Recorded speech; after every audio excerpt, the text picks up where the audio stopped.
As was mentioned in the introduction, I am the former Executive Commissioner of the Australian Air League. That was a position I held for 10 years. Now, the Australian Air League is a youth organisation. We have cadets. Now, sometimes people will confuse it with the Air Force cadets. We're not affiliated with the Air Force at all. However, we were a precursor. In fact, we're older than the Air Force cadets. So many of our cadets went off to World War II when probably the Air Force worked out it was probably a good idea. Maybe they'll have cadets as well. So we don't have any funding from any external sources other than we're fully self-funded as well. So a group of volunteers, and we're an organisation that has a hierarchy. So it comes from the military hierarchy, and that puts me as the Victorian Executive Commissioner in charge of the Victorian group. Victorian group consisted of 13 squadrons across Victoria. We also have other groups in South Australia, in New South Wales and in Queensland. If I bring it down a little bit more, a squadron will consist of an officer in charge. That's why, that is why Chris would have been part of a squadron at Lilydale and Yarra Rangers Squadron it's called now. I'm showing my age. And a squadron will have a squadron officer and cadets. We have support group around it, so we will have parents that will also, where we often try and recruit parents into being officers as well. We're a uniformed organisation, hence what I'm wearing today. Now, if we look at, and you'll probably see some photos maybe later on of some cadets, the cadets will start at age 18. We don't have necessarily all cadets enter at 18. We have cadets that may enter and they may enter at 12. We may have cadets enter at 16. So the point of entry ideally would be at 8, but cadets can enter at any particular time in the squadron. What will happen is a squadron night is roughly 2 hours a night per week. And our philosophy is based on, we have drill, which is marching. We also have education, which the FlySim, which you'll see tonight, fits into that. And we have physical activities. Cadets will pass different badges. So we have an education system based on the drill and the activities, that being the the drill. We have education badges. So you'll have education badges in meteorology, in aviation, such as navigation, and you'll have the core syllabus, which is talking about how the Air League is. Cadets will actually sit different exams in each of those badges. So it's not just a fun organisation. We say fun, flying and friendship, but it's not just where they come in and they can run around riot for 2 hours. They will do extra activities. They'll do drill, and then they'll sit down and they'll do some education. When they're learning that education, it's based in a system where you will have levels of education. So we have a 4, 3, 2, 1 type system. So you'll start at the 4, then you've passed the next one, you'll go to the 3, then 2, then 1, and they get badges that you'll see they wear on their shirts as well. When they're actually going through the education process, we don't actually think about the cadets in relation to they must get through all the badges. Usually what will happen is they can stream. So we have what we call a diploma system. And the diploma system will be an aviation or a general diploma. So cadets, some may never ever reach the end of the diploma, but they can select either part of the diploma. And then they also will find that as they get older, there's points they get for instruction. So a cadet who might have done a particular badge, he can then instruct, or she can instruct another cadet on doing that badge, so they get instructor points. So the cadets will actually learn different skills of teaching as well through the process, as well as learning themselves. There's a large community base activities. So unfortunately with COVID, none of us were out, where everybody, I'm sure like you, we were all online, and some still are. But we were out, Anzac Day, community ceremonies. We do all sorts of different parades as well. So you'll see the Air League cadets quite visible in that sort of arena as well. Citizenship ceremonies is another one that they participate in.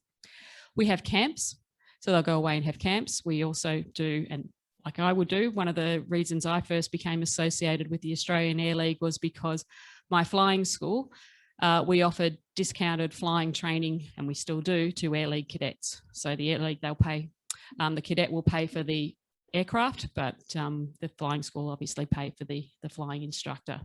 In New South Wales, they have their own flying school as well, but we can't, obviously they didn't afford to be able to start that in Victoria and the other states. So that's what we've offered. So that was my original involvement with the Air League, and that has continued now. So now my role is on the federal committee and looking after special projects. So for me, I sort of take on projects that I might like to do rather than have projects forced upon me. Like any volunteer organisation, just talking with someone with respect to Scouts, you know, there is a lot of governance involved, particularly when you're looking after children. So it's one of those things that when you're at the higher levels, you're always trying to maintain, you know, the education of the officers. We recruit officers, as I mentioned before, from our parent group or from the wider community, and then we train officers in the Air League. Or sometimes our cadets, we can keep them. So when they become 18, we then train them to be an officer, which is, they make really good officers because obviously they've understood the discipline and the hierarchy and the structure of the Air League as well. So why have we got flight sim? So just finishing up, cadets get bored. Right? Cadets want things to do. And so one of the things we've done with flight sim is trying to keep them engaged. And it's great because we can actually, it's reasonably portable, and we can show it in different squadrons to keep the cadets engaged. And because we are an aviation-based youth organisation, that can lead into, and as Chris will tell you, it's set up so it's a discipline thing rather than just a person getting onto a computer and pretending that's what they're going to fly. It's structured just like a flying lesson. So I'll wind up now and I'll hand over to Chris, and he can explain all the techie stuff to you guys, because that's probably far beyond me. Well, that's actually my opening line tonight. How hard can it be? Has anyone here ever done a job for someone or written a bit of code for someone and their attitude is, well, how hard can it be? Not knowing any idea of what task they're asking you to do. About 8 years ago, Max Lamb, who was the officer in charge of what was then Lilydale Squadron and has now become Yarra Ranger Squadron. It's the same squadron, just marketingly it appeals to a bigger demographic now with the change of name. He realised, as Adrianne has mentioned, cadets get bored. And so he instituted the idea of let's get some flying simulators in so these cadets can learn to fly. Well, make a long story short, I think they had them for about 12 months and several people had to go at making flying lessons, but it ended up just being kids roaring around, just about ripping the controls out by the roots and crashing and doing everything but actually learning to fly. About that time, I was looking for a bit more volunteer work to do, and I actually rang Air League, spoke to Max. I happened to mention to Max that I used to be a charter pilot, a flying instructor, and I've developed a lot of training material in my time. Well, two hands came out of the earpiece and he pulled me through the phone. And so I went and met him and he explained what he wanted was some flying lessons. And I thought, well, how hard can it be? All I have to do is make a PowerPoint presentation, stick some links in there to the flying lessons that there must be thousands of them on the internet, and it'll all be done in a couple of weeks. Well, that was a really good theory, except after spending about 6 weeks on the internet, I don't know what my wife thought I was looking at, but I was looking for flying lessons. And I couldn't find anything. There were plenty of them, but there wasn't anything that was remotely suitable for what was needed for the 8 to 18 age group. A lot of them had more and poor talking in these sort of accents, which was more aggravating than educational. And a lot of the flying lessons had principles of flight or aerodynamics mixed up with the actual lessons. Now, I agree, you need to know what makes an aeroplane stay in the air in order to fly it, but you don't, when you're driving a car, you don't think about torque and horsepower curves. You say, when it's making a bit of noise, put into the next gear. So that was 7 years ago. 6,000 files and about 8 gigabytes of stuff. Some of that's duplication, mind you. And we've come up with the FlySim program. It's a way of learning to fly. And it's a way of the cadets learning to fly and being taught or being supervised by people who aren't necessarily pilots. Now, I'd expect that Adrianne could sit down beside someone and teach them how to fly this Cessna 172, which is a pretty, I'll go through what the bits are in a minute.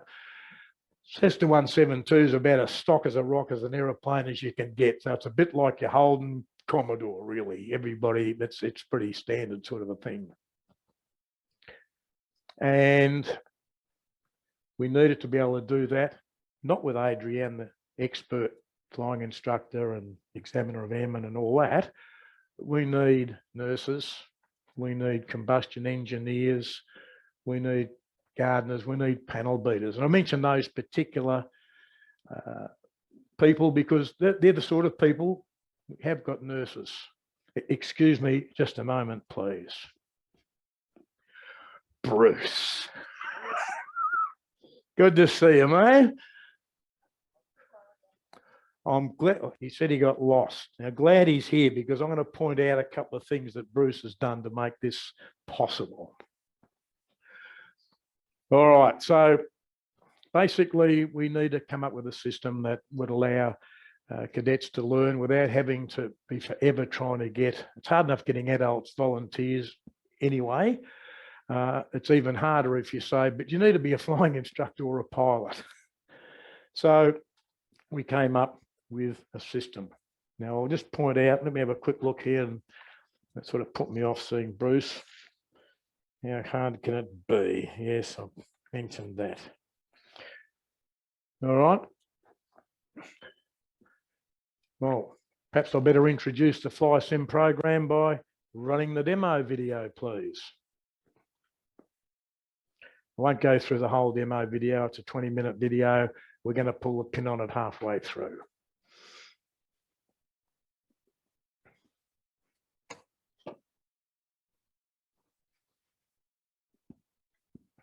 Might want to put the house lights down, though, to make it a bit clearer. Thank you.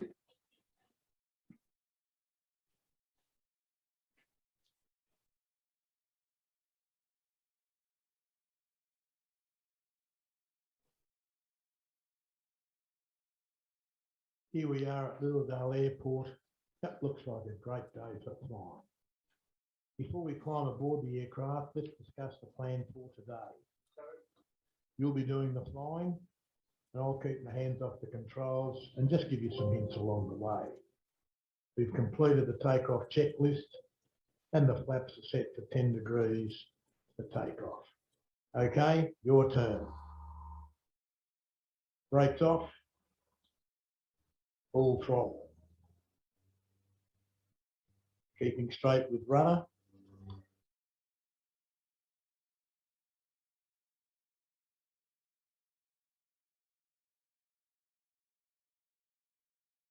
A little back pressure on the controls. And we are flying. Lower the nose slightly to achieve safe climbing speed.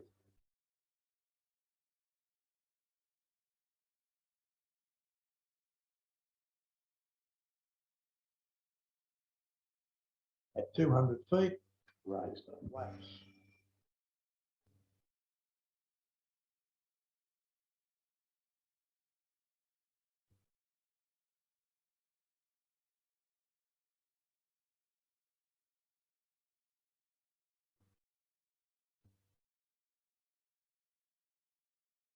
Check that it's safe to turn.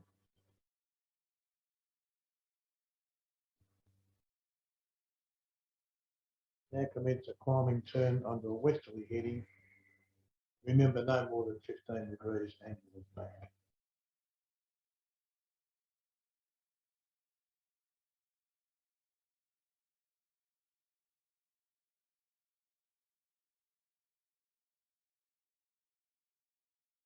Start to roll out onto a westerly heading.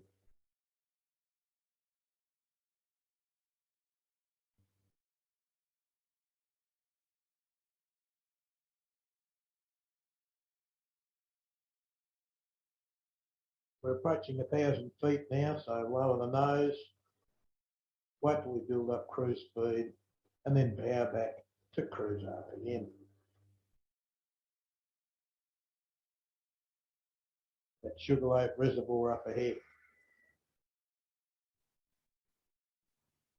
Now that we're settled at 1,000 feet, check that it's safe and turn left towards Mount Dandenong.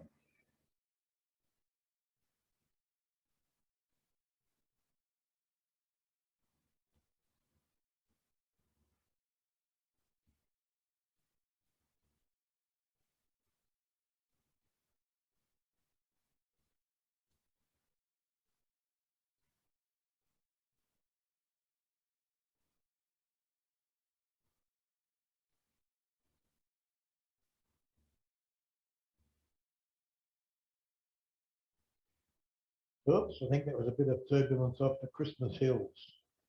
There you can easily recognise Mount Dandenong by the TV towers.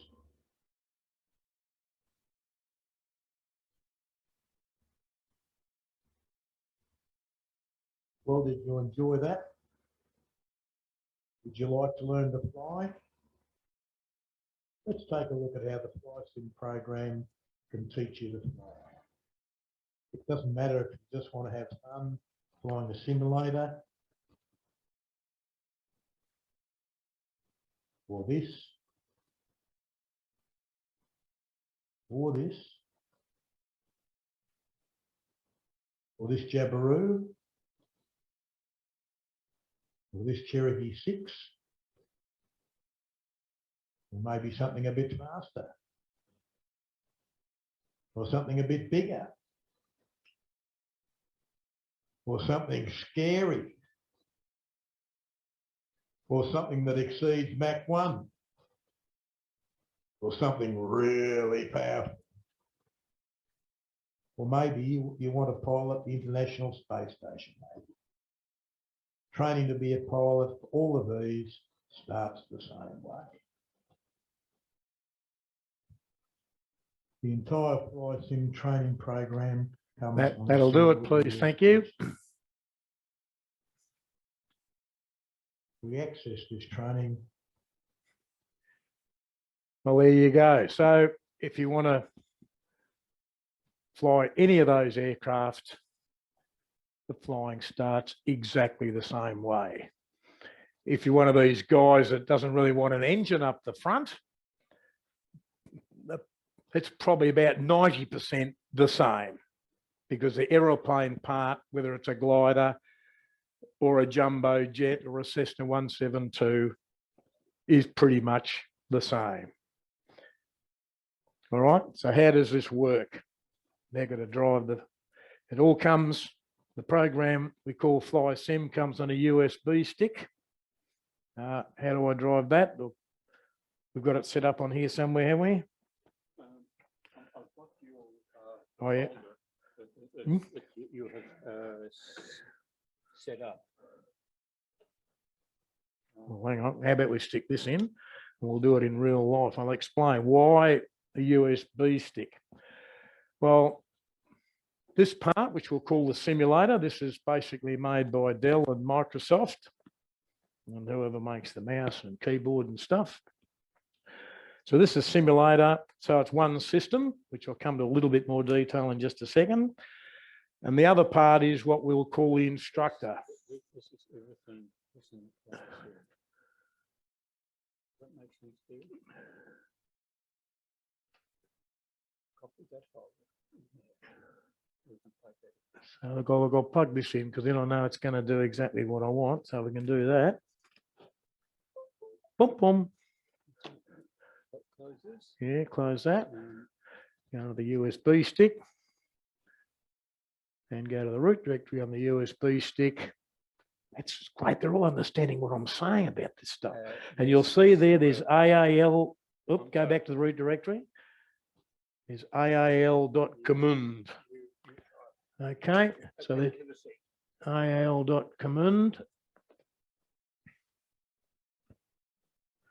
And we have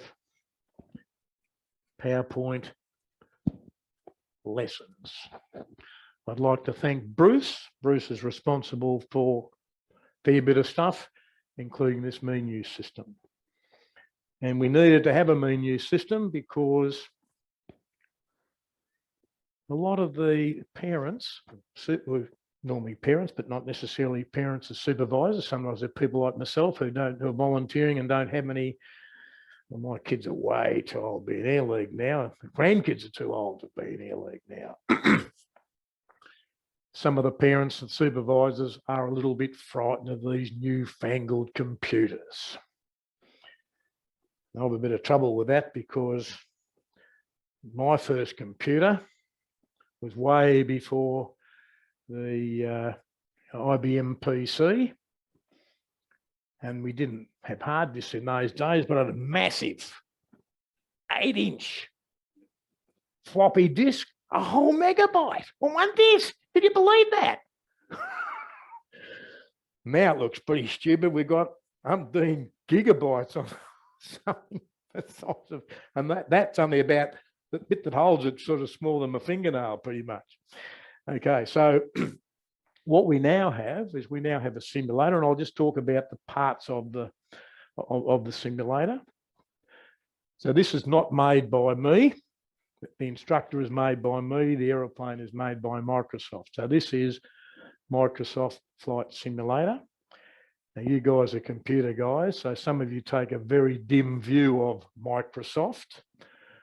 I do too in some areas. In this particular area, Microsoft have done absolutely sensational job. It's fabulous. Now what we're looking at here is a very old version. This is 1994 or something. Anyway, it's 20 years old or something, what we're looking at here. And the reason why we've got such an old version at Yarra Rangers Squadron, we ain't got any money. So we've got really old and slow machines. This is pretty good, this Windows 7 machine. We've got XP, we've got, you name it. So we needed something to run it. You get later versions of Flight Simulator, much crisper, far more detail. The graphics are sensational. And you get a computer you can buy for $400 and it won't run it. But it doesn't matter. The resolution that you saw on there before is plenty good enough to learn to fly. In fact, it's a lot better on the screen than it turns out on the projector. These things lose quite a bit of crispness and definition with every change of media. So we've got what we see at the front of the aeroplane. We have got the controls. So the controls consist mainly of this bit here, which you'll find out in a minute. When you pull and push on that, it makes the nose go up and down. When you roll it left and right, it makes the aeroplane roll left and right. Anyone here ever driven a billy cart? Well, there's pedals on the floor and that makes the nose go left and right. It also has a few other knobs. It's got flaps here and it's got a throttle control and it's got other controls which I don't propose to complicate the issue by talking about those tonight. But basically, we pull the throttle back, and we slow down, we push the throttle forward, we go a bit faster type thing. It also has got some controls on it that you don't have on a real aeroplane. For instance, on a real aeroplane, if you want to look out the left-hand window, you just turn your head and look out the left-hand window. That looks pretty ugly out there, and it doesn't really help me much if I'm about to turn left. So we have what they call a hat control, because it looks a bit like a Chinaman's hat. So we can use that, and we can look out the side. We even look round the back and look out the back window, which can be quite handy if we've just taken off. We can have a look to see if we still lined up with the runway or not. And I just push the space bar to get back to straight ahead. We can also look up. Oops, I hate that. Hang on, got to get the mouse going. And we also have, we can look up and down. And if we want to change views, like we want to have a bit closer look at the instrument panel, for instance, we can push the button once and we get a closer view of the instrument panel. We're actually going to talk about a couple of those gauges in a minute. And we can also have a look at what the outside of the aeroplane.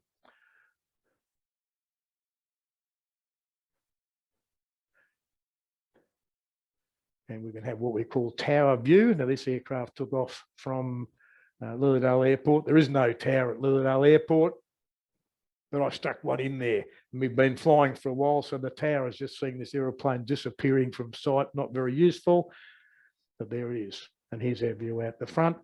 And for those of you who are not familiar with the Yarra Valley, that thing there with the TV towers is Mount Dandenong. The aircraft, we've took off on that runway, we've taken off. We've done a left-hand turn, we've come around, and we're now flying towards Mount Dandenong, and we can see the airport down there on our left. Lilydale would be over there. All right, well,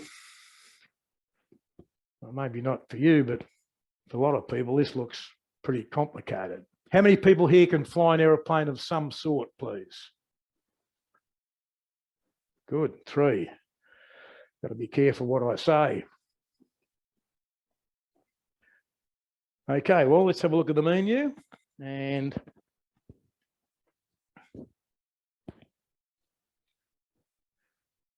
FlySima menu is, where are the arrow keys on this thing?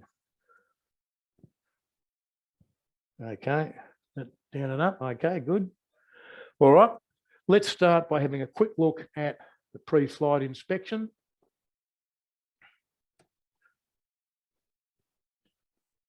Just need to give myself a bit of room to move the mouse. So if I'll just do that again, I've probably got to tell it that I want it to use.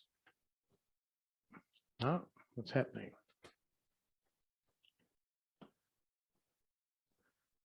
Always use this app to open those files. We'll give that a go.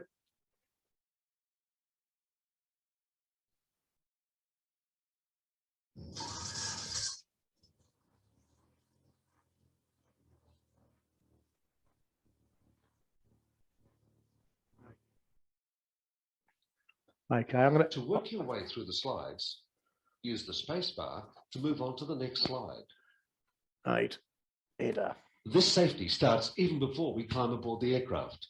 From the pilot's point of view, it starts with flight planning, weather, fuel, etc., and a thorough pre-flight inspection of the aircraft. So this is just like learning to fly in a real aeroplane or a glider. It starts off by a pre-flight inspection to make sure that nothing's going to drop off or jam on us or fail to work correctly while we're up in the air. The time to find out it's not working properly is before we get off the ground. And that's a very important part of real flying, and that's what the idea of FlySima is. It is a cut down version of what real pilots use. Today, we will carry out a pre-flight inspection on a Piper Warrior and make sure it's safe to fly. Blah, blah, blah. We'll make a start in the cockpit.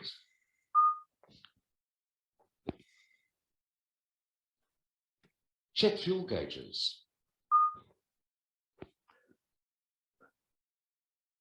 We won't rely on the gauges. We'll do a physical fuel quantity check later. One big advantage of gliders, don't have to worry about the fuel gauges. But if you ever fly a real aeroplane, make sure that you do.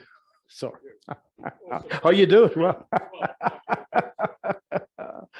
And we also want to go to slide 42, enter. This direct visual check should agree with the gauge readings that we took earlier. Sufficient fuel quantity is important. Once airborne, we can't just pull on the handbrake and walk to the nearest service station to get more fuel.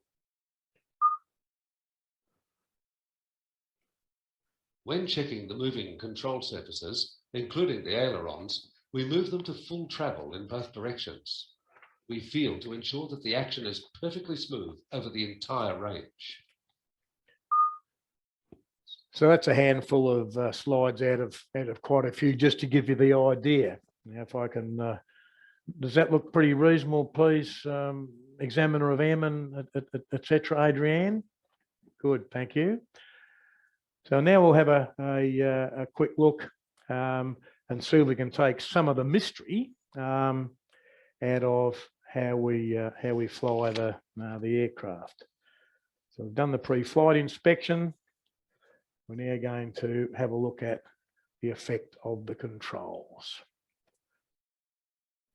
No, we didn't go back to it. I'll click on it. Normally we would go back to it. You know. No. There.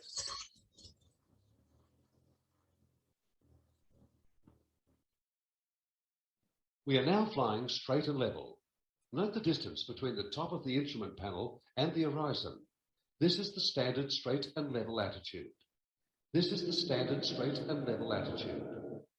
This is the standard straight and level attitude. And you'll notice that we have what we call instructor notes.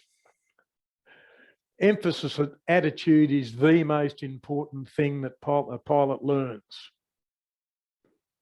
Attitude is the most important thing in life, ladies and gentlemen. It's equally important in flying. If you think when you're driving a car, how much time do you spend, assuming there's no cop cars around, how much time do you spend looking at the dashboard? Not much. You look at it when you go to tune in the radio, you look at it when you need to find the headlight switch or something. But as a general rule, you're looking out at the wide world in front. Exactly the same thing with an aircraft. A lot of people seem to think because there's a mass of gauges in there that the driver needs to look at the mass of gauges all the time. There are some exceptions to what I just said, but we'll leave that for the moment. That's advanced flying, called instrument flying. What you see at the front window is by far the most important thing.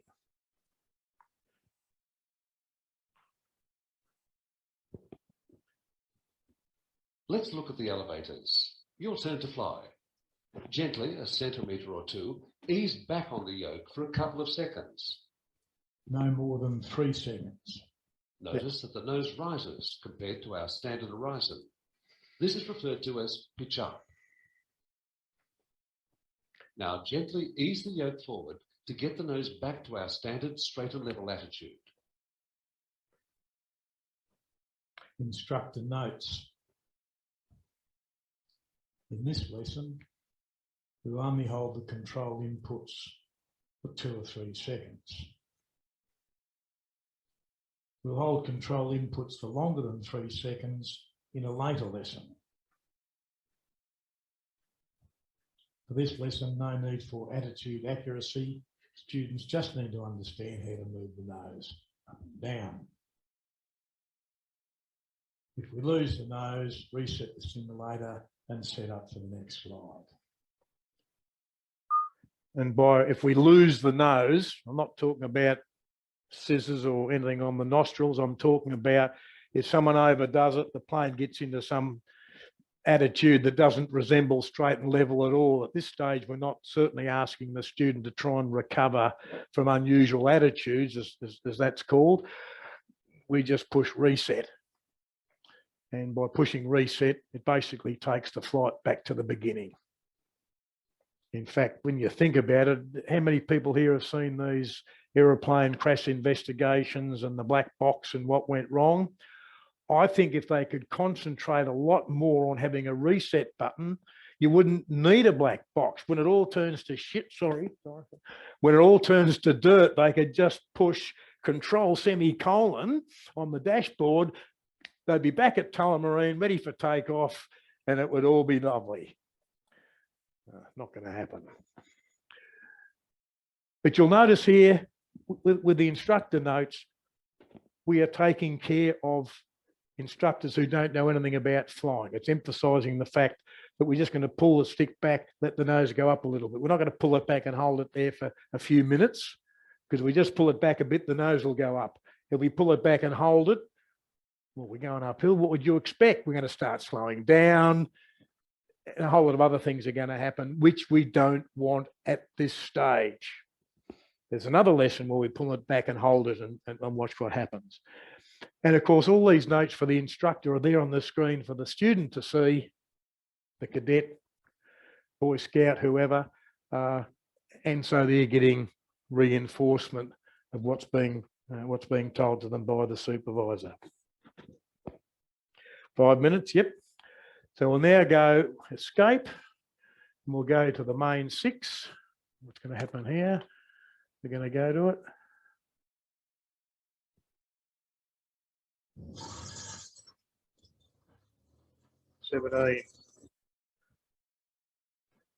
To get a closer look at the instruments, change view to cockpit view. Well, that sure looks like a lot of stuff to know about. Let's simplify things a bit. The big 6 instruments right in front of us are known as the main 6. So there. So there's a lot to look at. 6 of them are pretty important. Most of the time we don't even look at all of those.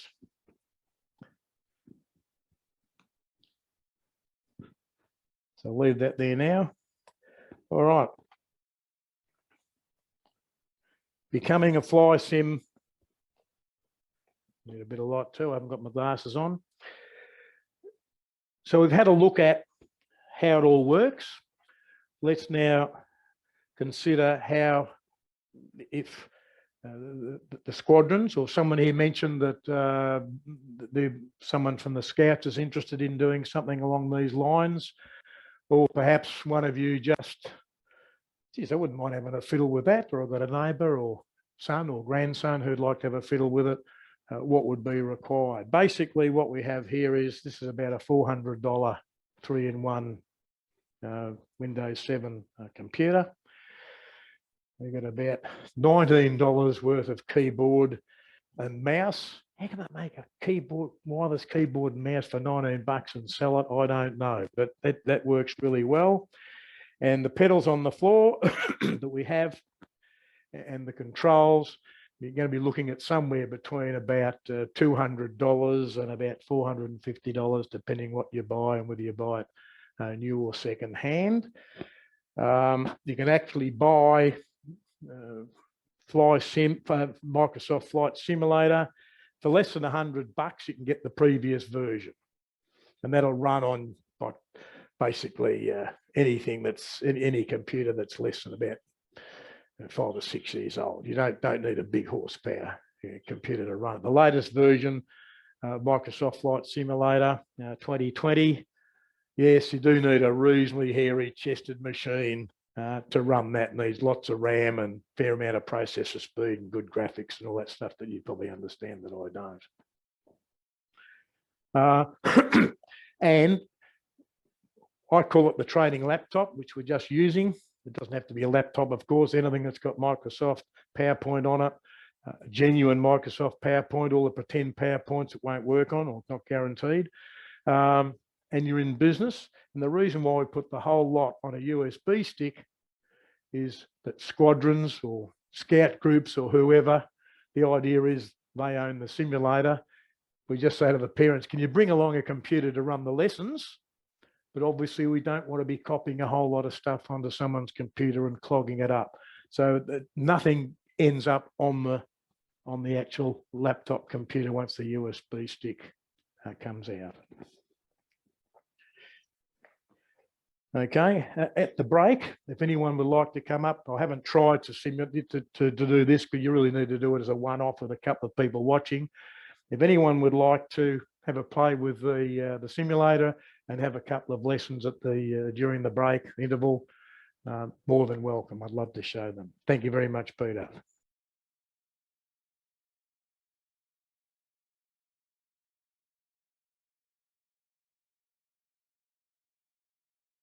Thanks, Chris. Your time's not over. I'll hand over to George, and he's going to be the master of ceremonies to take all the questions that the current members here have, or anyone on Zoom? Okay, first of all, has anybody any questions for Chris or Adrian here?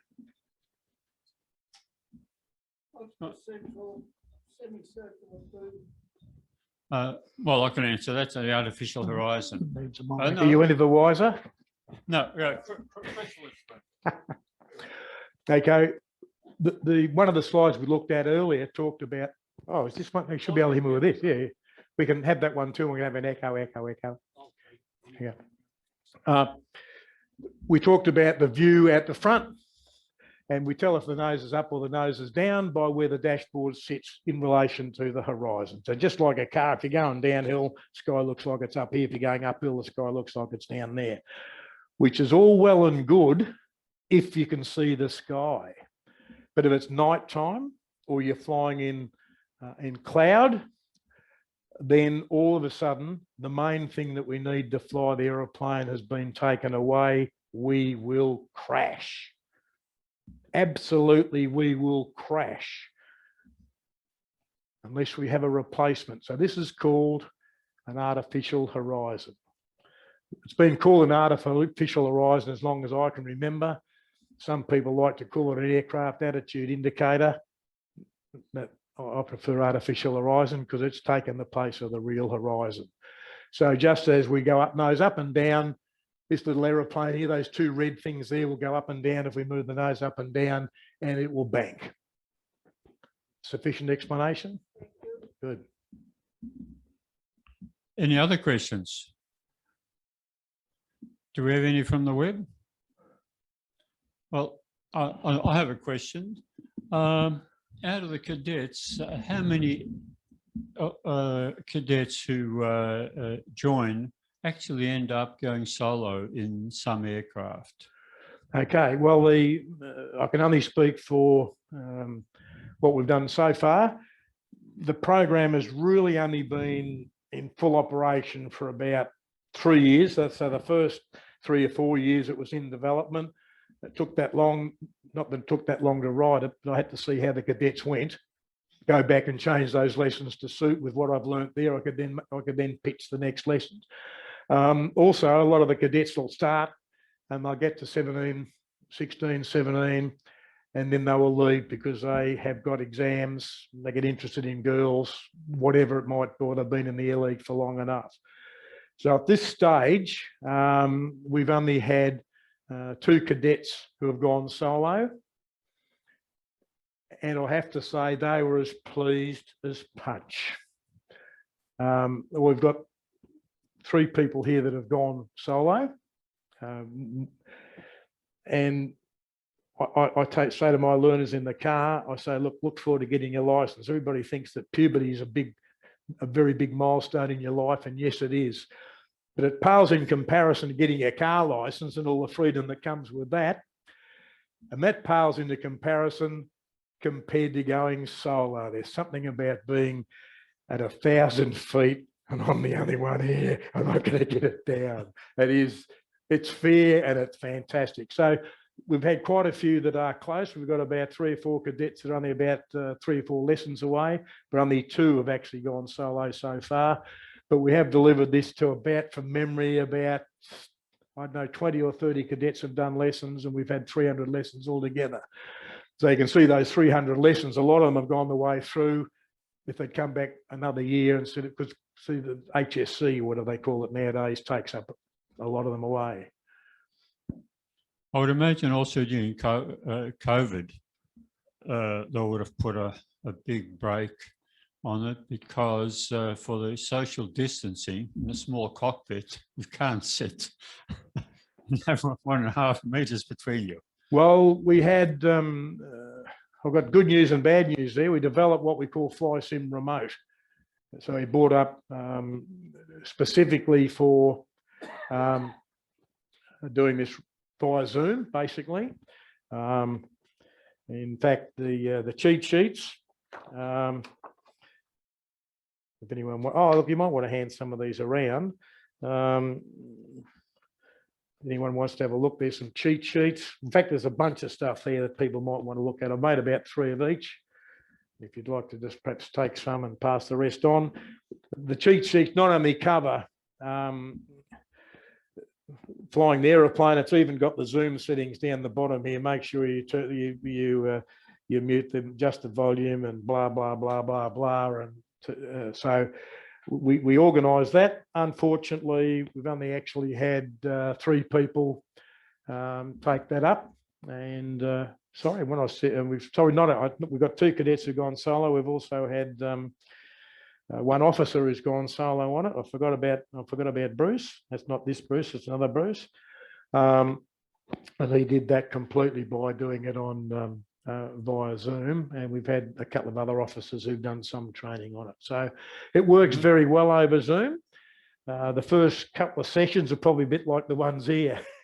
You've got to work it out. Once you've worked out how it works, it's terrific. Now, from what you showed me, very impressive set of instructions. There's a lot of work has gone into it. Well done to all concerned. Very impressive. George, we've got a question here. Yes. Yeah. Yes, I'm curious to understand this gap in the market that you've developed this software for. What was it that the existing and current simulators don't do that you have done? Okay, basically I found that there are 2 sorts. Well, the simulator part, I haven't done anything with that. The instructor part, so these lessons, I believe that there are probably some very good lessons that have been done and may have been suitable that have been done by various flying schools. Flying school of the internet that you have to pay money for and join and that sort of thing. I had a look at some of those. Unfortunately, the level of them was a little bit more involved. For instance, one of the things that's very important in aeroplanes is there are checks.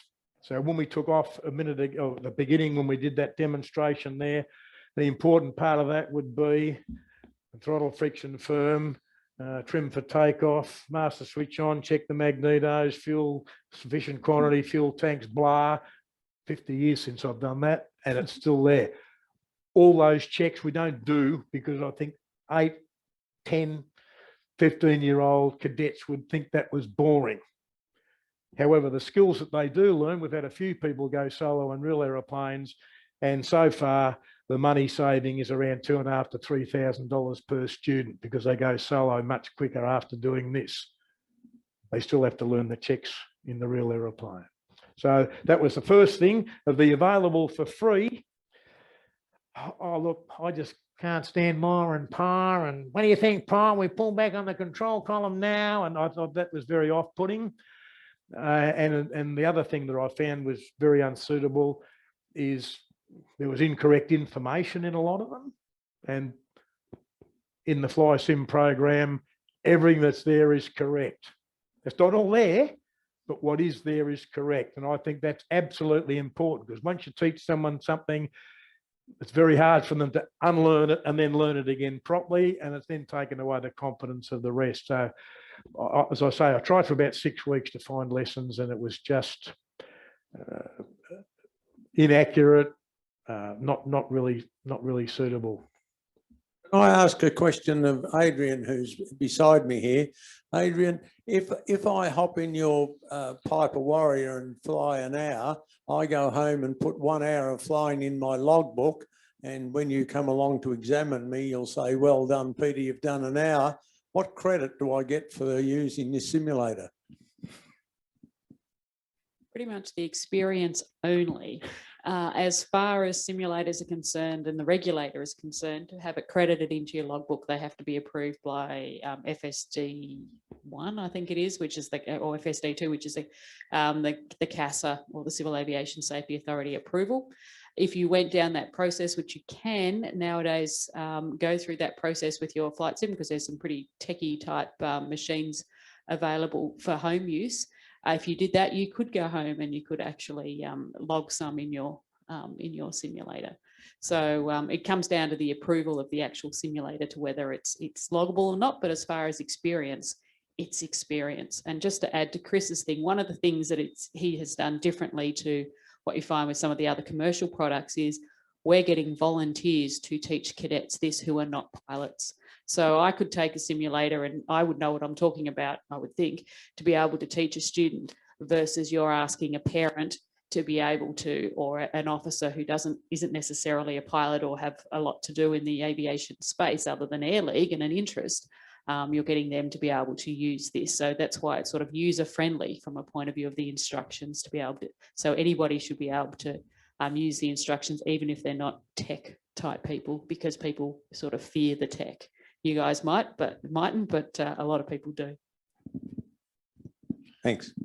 Just a slight follow up on that.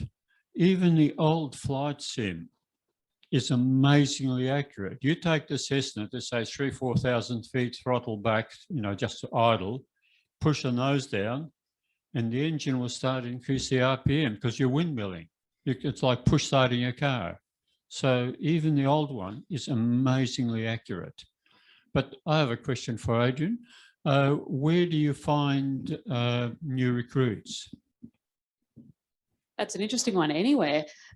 So we do a lot of schools programs. So we will go to careers information. We put things out at school. So we've got a program at the moment that's running for year 11 and year 12, or technically can run through year 10 and 11, but it's a 2-year program where they do a partial diploma. It goes, they get credit towards their VCE, so year 12 score. And the aim is they do, the program consists of 50 hours. So they do a recreational pilot's license usually, and then some navigational flights, depending on where they get to in that part. And they would do the theory up to PPL, plus there's additional theory on there, which would be, you know, some of the knowledge for some of the commercial pilot license subjects as well. So that's where a lot of our students come from. We also, some of you may have been given a red balloon or an adrenaline voucher before for a trial introductory flight. So with that, we would do a few hundred of those a year. And those people, you know, some of it may just be a gift and they do it, but others, they do it because they've said, oh, gee, I might, you know, be interested in flying, and somebody gives them a voucher, and then that triggers them to continue. So that's also where our customers come from. And then we're pairing up at the moment with Federation University to offer a Bachelor of Applied Management aviation course. So that'll be so some of our aviation students from year 12 can feed into getting the diploma with us and then into a practical university degree as well. Thank you. Peter, how are we off for time? Just one question there, if there's time. Well, we'll take this one and I'll... Question for Chris. In this modern world of ours, there's not many things that don't date. So does FlightSim need to be updated every now and then? And if so, do you update the users? Good question. Let's hope I've got a good answer. Yes, I do. The program does change. It's not changing quite as quickly as it used to. In the early days, you'd get 8, 10-year-olds, oh, you need to change something there. Then you get a 17-year-old and need to change something there. Pretty well got the age range part sorted now. But recently we've made quite a few changes, and the way that we do the changes, we have a system where people get onto Dropbox. I simply make the changes at my end, boom, up into the sky. Dropbox gets updated, boom, boom, boom, boom, boom. All the local, I'll call them squadron computers, will automatically be updated. The next time they go online to say get their emails or something like that, automatically, without any effort on their part, the local squadron computer will be updated, and all they have to do is push an icon on the desktop to update the USB stick or sticks. So yes, we have a good system there to make it as automatic as possible, because if you're relying on someone doing a lot of, particularly volunteers, to start pushing buttons, it's not going to happen. So we've made it automatic. Done a great job. I think we're out of time, so it's over to Peter. We'd better give the boss some time. Well, that's actually my question was for Adrianne. How's the club going with girls learning flying?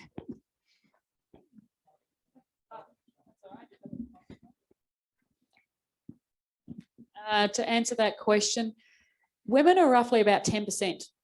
As much as when they get, the higher they get, the less of them. So there's quite a few women who are learning to fly. There's quite a lot of initiatives. The government have put out an initiative called Women in Aviation, where they put $5 million, I think it was over 5 years or 4 years, for organisations to help promote aviation to women, whether it be in the STEM space, in schools, careers.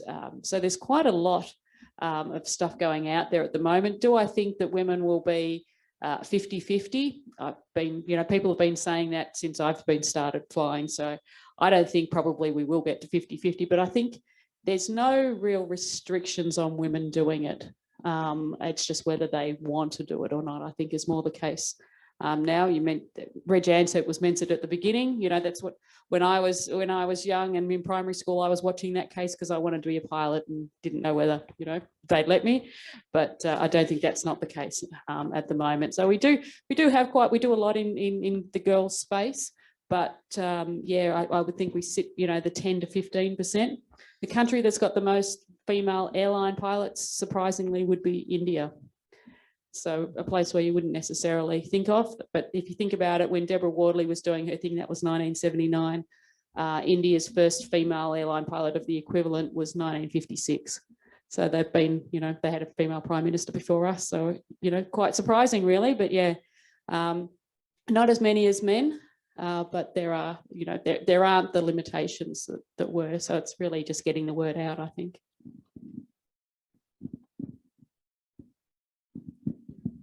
Could I just have one quick, very briefly, if anyone's interested in becoming an air league or just getting more information on it, I'll put a form on the front desk here, and in a minute I'll attempt to put some contact details up on the screen as well.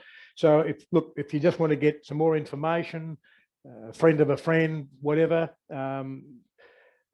contact, and this information will be passed on to Bruce Dusting. So we've asked for your name and address, or at least the suburb, and a telephone number or an email address or both.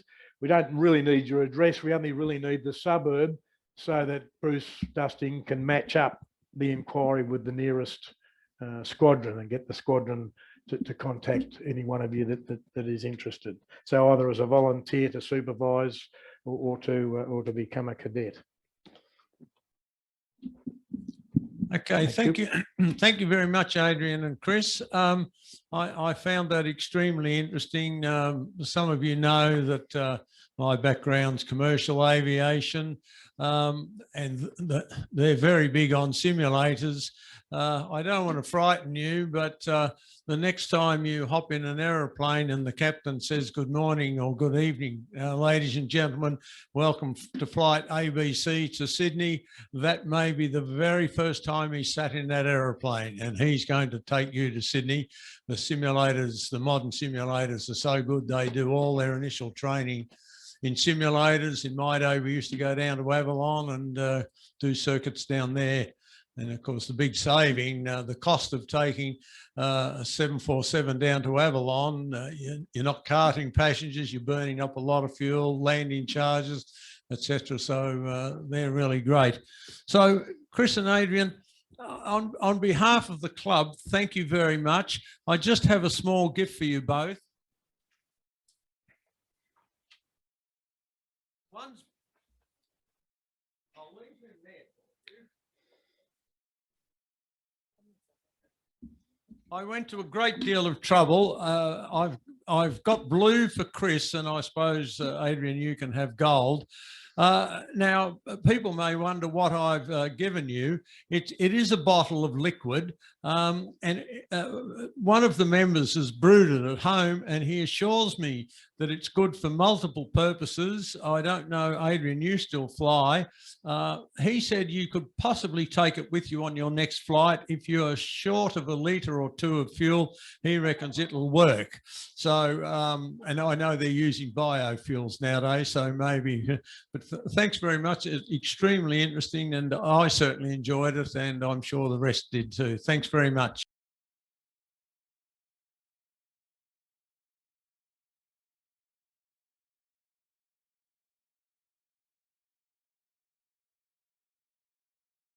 This goes for about 5.5 minutes. I'd just like to mention a few things. Generally, gliding videos, if you get 500-600 views, it's regarded very good because your gliding club might have 50, 100 people. They'll tell to a few mates. It's unusual to get more than a couple of thousand unless there is a crash, and then numbers go up.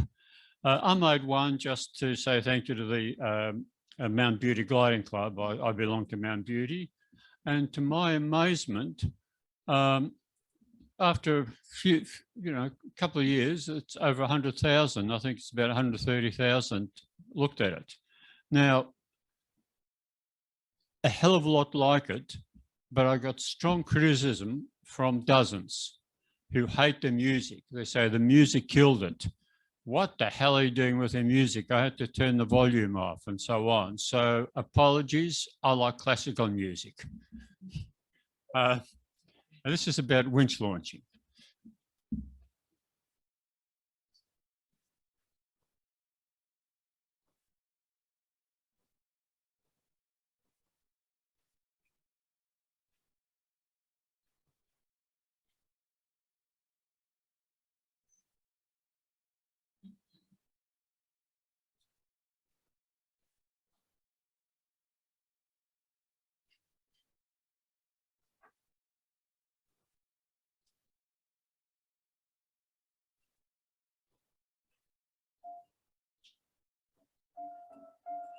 Mount Beauty in northeast Victoria is a great place for a holiday with lovely scenery and many activities, including an active gliding club.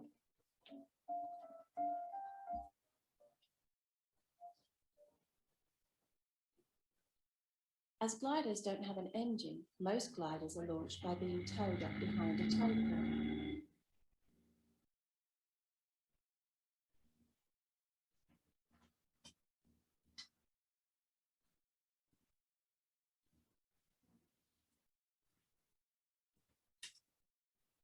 But at Mount Beauty, gliders are launched a little differently. Instead of using a tow plane, they use this. It might not look like much, but this winch has launched thousands of glider flights. It works by rapidly pulling the glider along the runway, catapulting it up into the air. The winch cable is a single strand of fencing wire about 1.5 kilometers long. The cable is attached to the belly of the glider. The winch rapidly catapults the glider into the sky at over 2,000 feet per minute.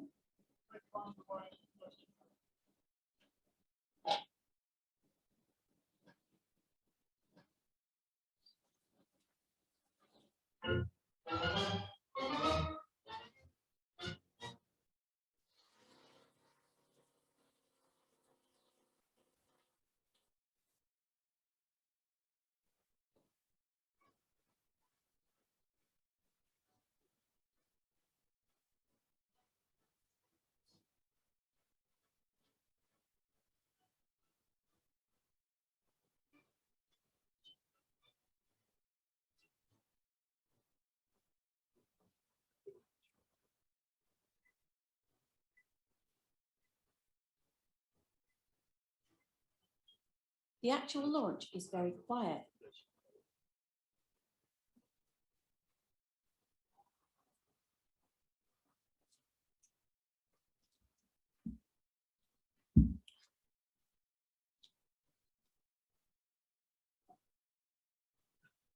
After the glider releases the cable, a very small parachute is used to stop the cable falling down in a mess and allows the winch driver to pull the cable in under tension.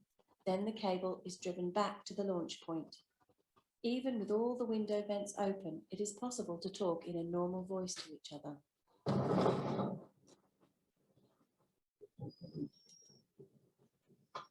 Okay, flying mode now.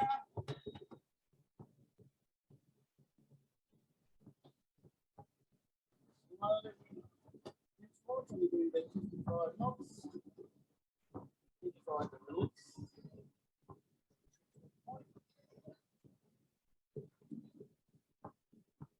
Flying about 3,000 feet.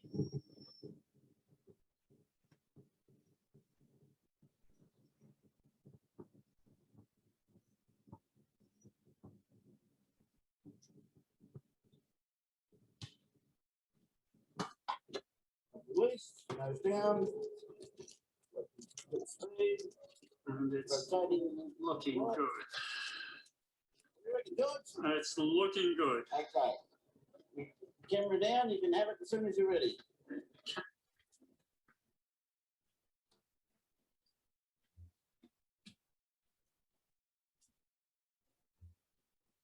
Often, two or more gliders will thermal together on the same column of rising air.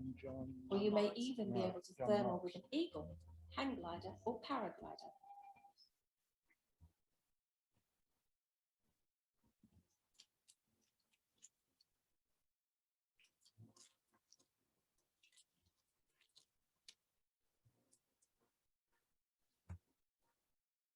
Eventually, you will have to join the circuit and land. We're going to do a little, rather than a 90-degree turn, we're going to do a little bit of a 45-degree here. Yes. A bit of a look, see where I'm going. Really comfortable with what I'm doing. I'm just going to open it up the base leg or open it out as required. I'm fairly comfortable with what we're doing. So, aiming point identified. It's just to the left of the runway with a yellow patch of grass. Aiming point. Touch down about the change of pedal and car.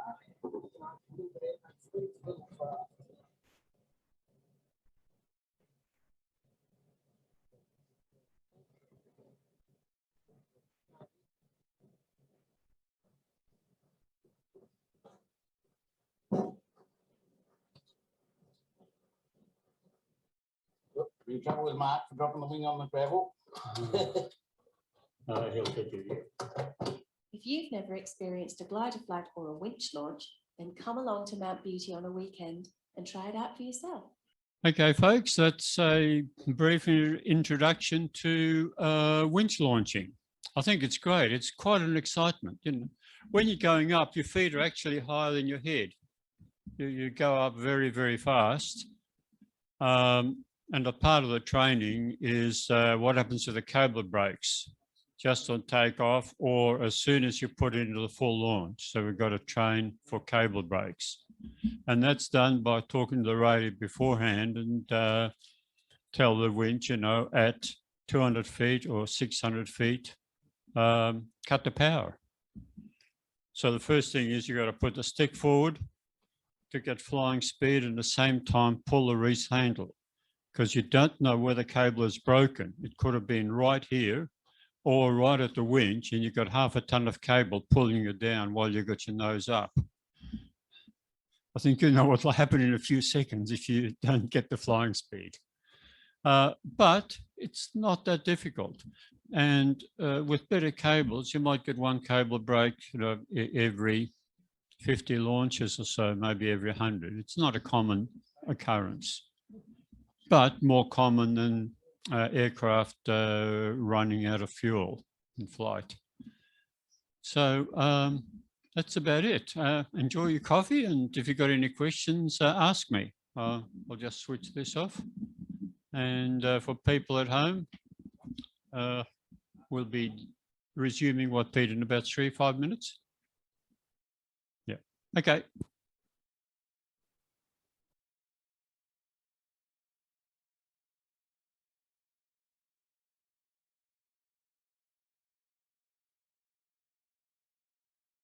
I'd like to introduce our Vice President, Stephen Zuaga, who's having a fireside chat with, now where did I write his name? Vern.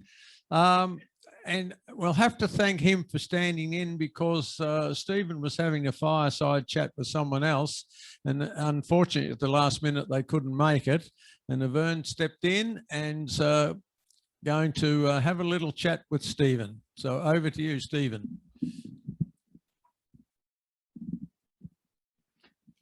Thank you, Peter.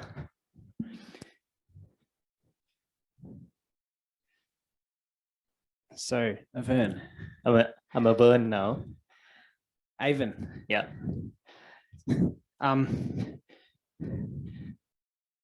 So let's talk about technology and manufacturing. It's going to be a long night. Yeah, like I've worked in technology my whole career, and on the weekend and on the weekend, I like to think that I manufacture things in the garage. And you've spent a lot of time in manufacturing. Yeah, and on the weekends, I like to think of myself doing nothing. You do technology on the weekend. So we sort of swap over during the weekdays and the weekend. That's true. I never thought of it that way. Yeah, it's a good way to think of it. I suppose it's interesting because, so I suppose for time context, I started my career in 2003 and yours sort of similar, weren't you? Oh, it sort of grew out of mostly my father's influence, getting me to do things on my school holidays. So I was never allowed to be at home. I'd be at the age of 16, he put me in a tech school when I was waiting for my ordinary results. I followed the London syllabus. So I'm initially from Sri Lanka. Yeah, worked in Dubai for 5 years, been around quite a bit, and I've had the fortune to work for a lot of industry market leaders. So I'm very lucky to be here. Also working for a big company in manufacturing, in transport industry. So yeah, it's I think back to when, you know, I don't think we can look at the audience and say we have all this sorts of experience, but I think you get to a point in your career where you can obviously see the changes that have happened. And when I was starting, we're here to talk about manufacturing more than IT, but definitely just acknowledging the change, the different skills that you need, the different ways that the supply chain is in some respects so much more efficient and faster, so that when you know you need a part and it's a specialized part or it's cumbersome and you've got to materials handling to get it in, like an engine, I imagine that they need a bit of handling, and you want to know when you need it and you don't want it before you need it.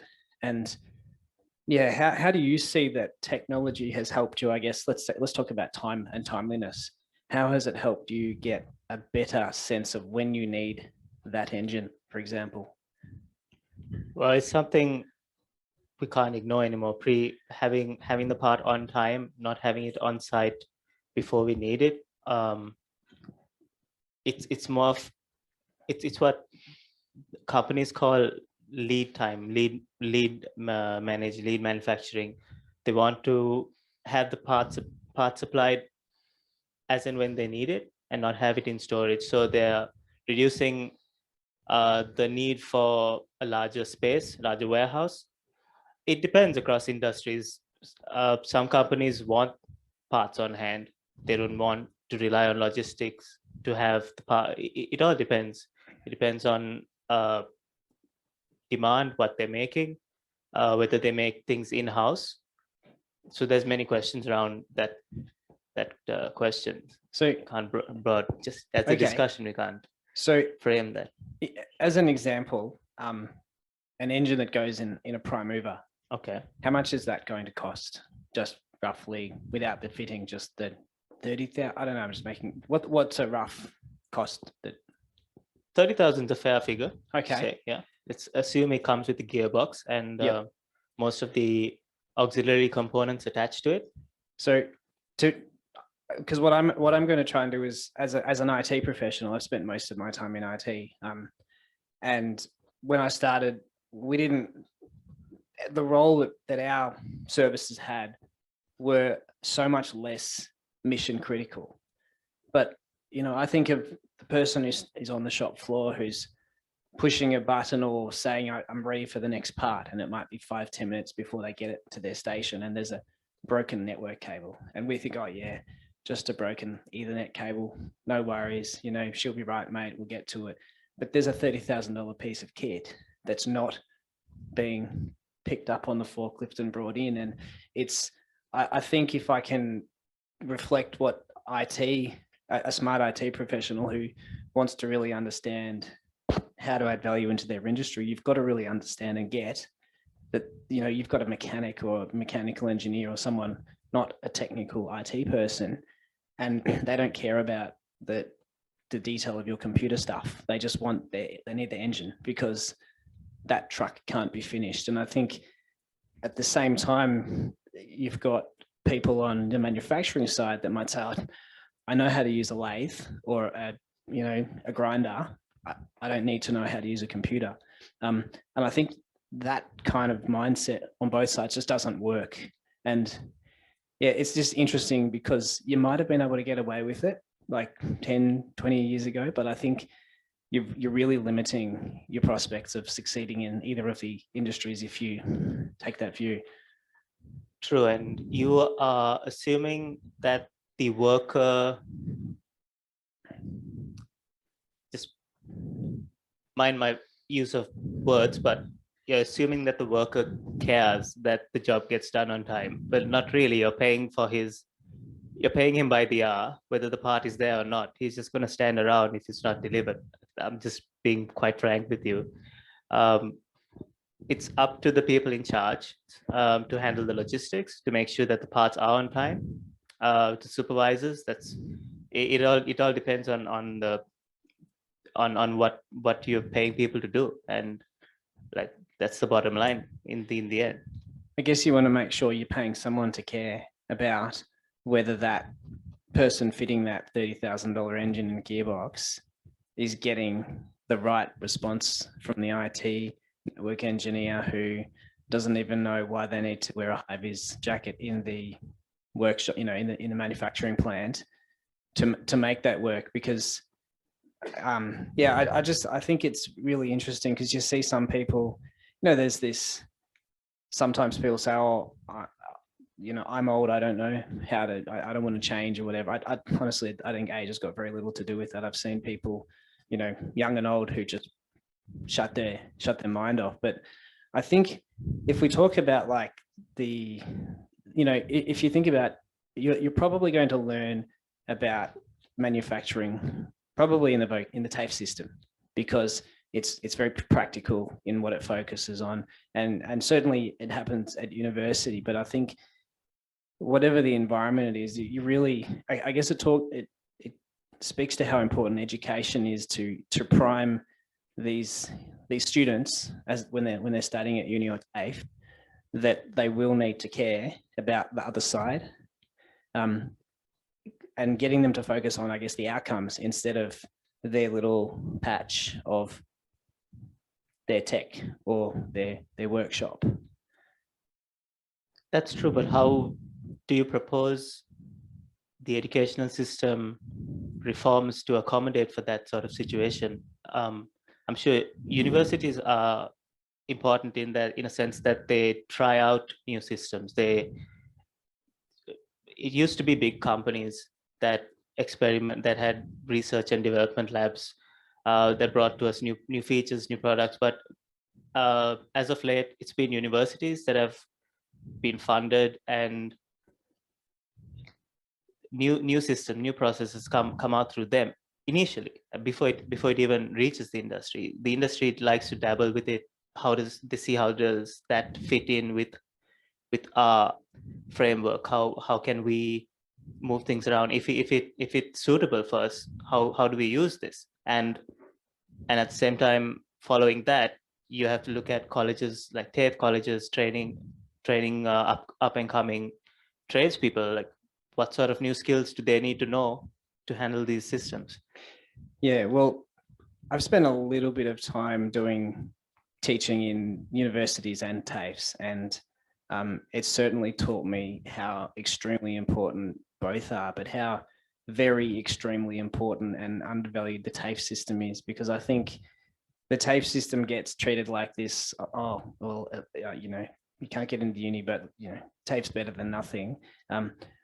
I think though that TAFE, in the TAFE classroom, they've got the right focus. They're about getting these people productive. Like, if you don't understand what a customer is, then you're in big trouble. Like, if you don't know how you're contributing and delivering that, I think I'm not criticizing university, but I think those two sectors have a critical role to play. And I think it's not just manufacturing. Like, we talk about supply chain. I've supported customers in IT where they've got robotic supply chain. They've got these big robotic facilitated cupboards with you know, they're just massive storage cells, the size of a small warehouse. Mhm. Within a warehouse, might be holding like, you know, tens or hundreds of millions of dollars worth of product, and you can't get it out because the robots are broken. So these little robots run around on carts to go and fetch these tote boxes of this product. And I remember when I dealt with my first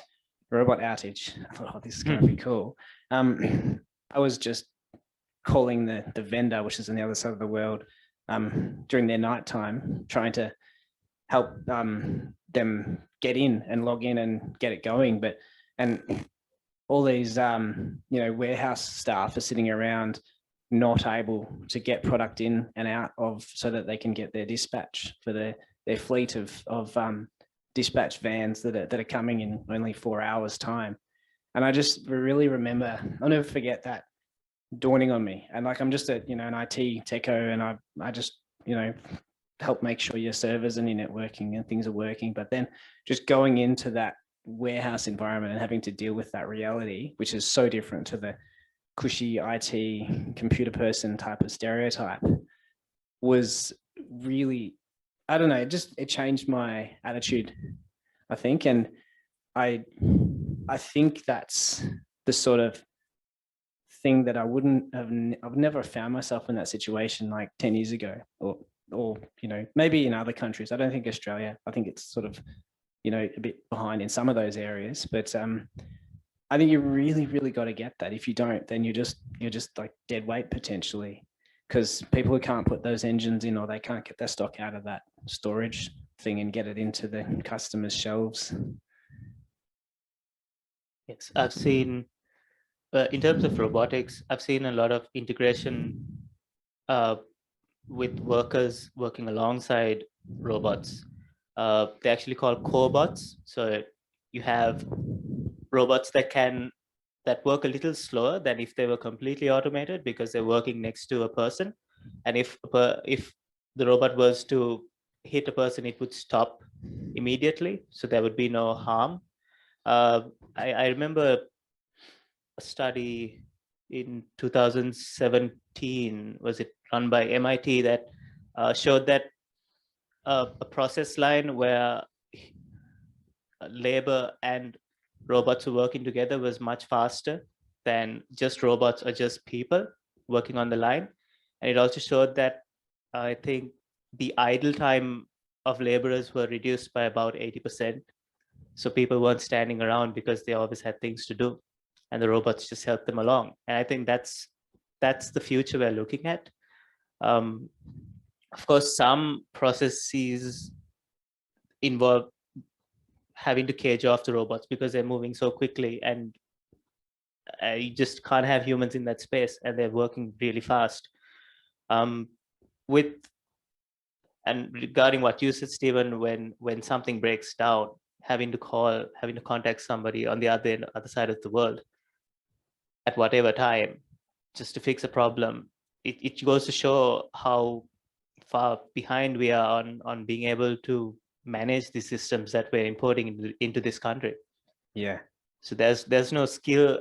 There is a lack of skill in being able to fix the problem on site, and that's something I'm sure the managers, a lot of people are discussing, like coming into like improving their production process. Like, we could pay for these robots, but what about the rest? How are the offset? How are we training the laborers? How are we training our workforce to handle them?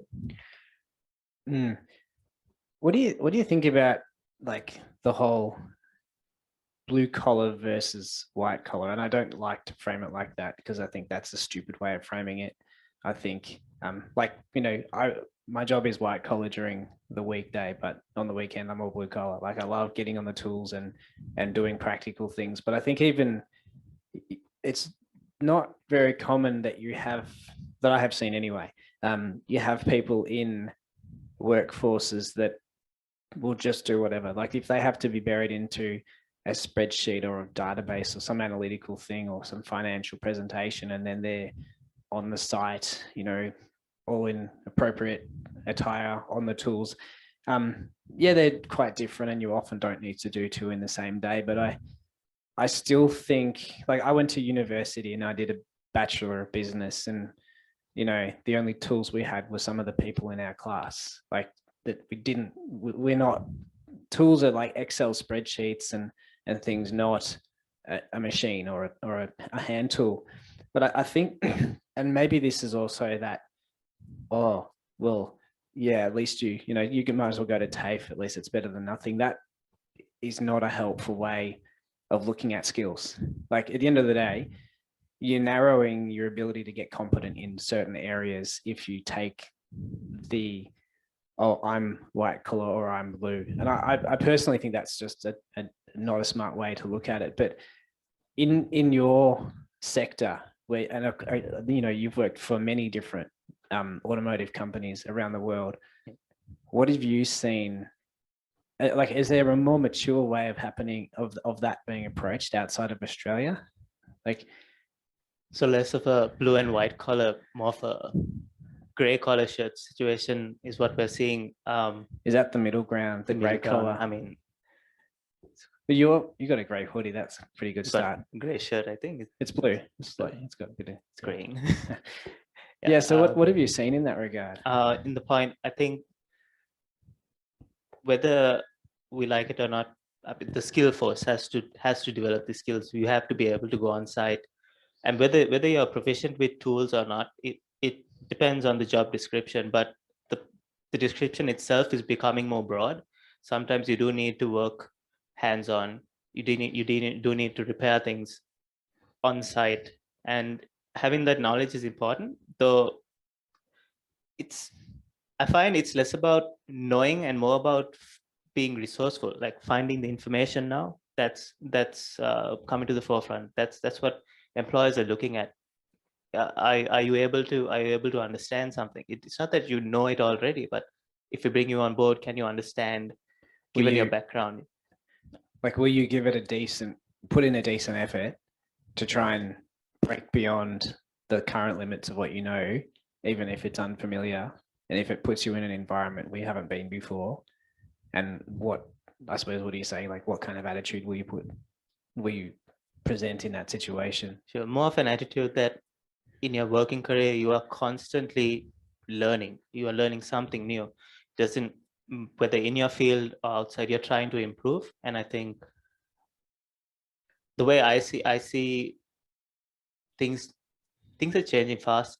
What we've seen 20 years ago, it's completely different. Though we do see glimpses of what was, as still is today, in the industry. What about let's say, I don't know, if we say traditional skills, or even if we use words like dying trades, but even if we bring it back to more general things, like, I think if I just, you know, I've got, you know, a 4 and a 6-year-old, 2 daughters, and I'm trying to teach them how to screw a screw in and understand how to feel, is the screwdriver in line with the thread, and is it a machine thread or is it in timber? And, you know, that takes time, and it's a simple little skill, right? But I think it seems like a lot of those, maybe a bit more sophisticated than screwing, but skills like that are just like, oh yeah, there's an app for that, or I can get that off eBay from China or whatever. And they're just, that attitude takes that for granted. And then all of a sudden you end up with a lot of people that are grossly incompetent in some really, you know, fundamental areas. And you don't realize that until you go, oh, wow, I really don't know how to even put a piece of IKEA furniture together. And I'm not saying that everyone should want to become a mechanical engineer or a, you know, a woodworker, or, you know, but those traditional skills, I think, does, you know, technology also cause people to be lazy and say, oh, I am terrible at mental arithmetic, and I you know, a calculator is within reach of me, and I suffer from that, the lack of that good mental arithmetic skill because of that. Mm-hmm. What are your views on that? Just letting go of fundamental skills, maybe through ignorance, a bit of complacency, or there's a quicker, easier way I can get something now, and not have to put in as much effort, but there's a blind spot coming that you just haven't, you're not aware of yet? Well, it depends on how you define fundamental skills. I think it's always important that literacy and numeracy are understood, not so much that you are able to do mental arithmetic, but you're able to apply the concepts, even if you need a pencil and paper to do it and a second to do it. It's fine. I think it's more, there's so much to learn that having a general knowledge of everything is sometimes all you can do with your time, but honestly, the kids have so much pressure nowadays to learn to do this, to be able to code. Parents are taking them to so many classes, they barely have time to sit down and think for a few seconds, like within themselves. Maybe I'm being a bit hard on them. I guess so. I mean, maybe what a mix, to bit of column A, bit of column B. Well, if the skills you are imparting on them is making them more creative, I mean, it's parenting skills at the end of it. It's an individual choice. Yeah. Okay. Another one I'm interested in your thoughts on. I'm reading a book at the moment. And there's this company that I think it's like a hypothetical company, and it's got a factory in one area and a factory in another region, and one's really modern and it can retool very quickly, and the other's very slow. And it can't run. It has to run very basic, massive production runs to be efficient. How, like with technology, whether it's IT or not, how do you see technology helping like speed up, again, like faster supply chain, faster retooling, and things like that? Do you like in some of the plants that you've worked in, have you seen some really slow, arcane, processes of changing what you're producing, and you've seen some really fast ones? What are some of the differences you've noticed? Well, again, what have I uncovered? Is there but I need a moment to color this in. So not saying that I work for Lamborghini, but a Lamborghini is manufactured mostly by hand. It's pushed down the line by the workers. There's no how do you say, automated no rails. robots. So it's a slow production, but at the end of it, you get a Lamborghini, and who doesn't want a Lamborghini? Whereas at the same time, in terms of using robotics in manufacturing, automation, microchips, the process of making a microchip is solely robotic, and it's also remote. So the engineers control those robots from their home. That manufacturing plant is completely sealed. I'm not naming the plant, but that's why the microchip process companies were able to stay open during the pandemic, because there were no production workers at the site. This is that lights out plant where they don't need humans walking around. Yeah, exactly. So it's two processes, and the mass of microchips being produced a day as compared to how many Lamborghinis go out in a week. It depends on the product. You need to how do you say, examine two of the same products and how they are developed differently, to actually really look at how automation is improving the process, as opposed to a broad general idea of what's going on. Because you're sort of saying that, in the case of Lamborghini, it's probably not appropriate because it would, spoil the special character that the final product rolls down the line with, if you chucked a bunch of orange robots in there. Again, it's another generalization. Well, let me ask you a question, Stephen. How do you see, how long did it take for those machines to be repaired in that warehouse? The robots in Yeah, the big storage cell. Well, turns out that someone, NBN, cut a cable, and we didn't know that that was important, so that the vendor couldn't get in from the other side of the world. But once they were in, they logged on to a server and they just rebooted a JavaScript process, and the robots were going again, which is really scary because like I saw the guy just command line in, and he just looks for one service, one process, like a computer program, and he just kills it and starts it again, and all of a sudden everything springs into life.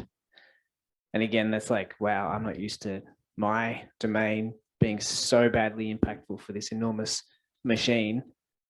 And just that simple little key press, restarting a process, away it goes. But how long did that take? Once we realized which NBN cable was cut and we found another way around, they took 15 minutes. 15 minutes, and this within a day though. 15 minutes plus the 3 or 4 hours of fluffing around trying to find this cable. Right. So you can't just ignore that. The warehouse people don't see the difference between that part and the logging in. They just want their robots going again. Sure. So the robots were implemented to make processes run faster, to run more smoother, and took 3.5 hours to fix the problem, which was good. I also see that you are relying on somebody halfway across the world to fix the problem. You're also giving your security to that person halfway across the world. If he can code, he coded in a single line of script to reprogram the robots. So how secure is that?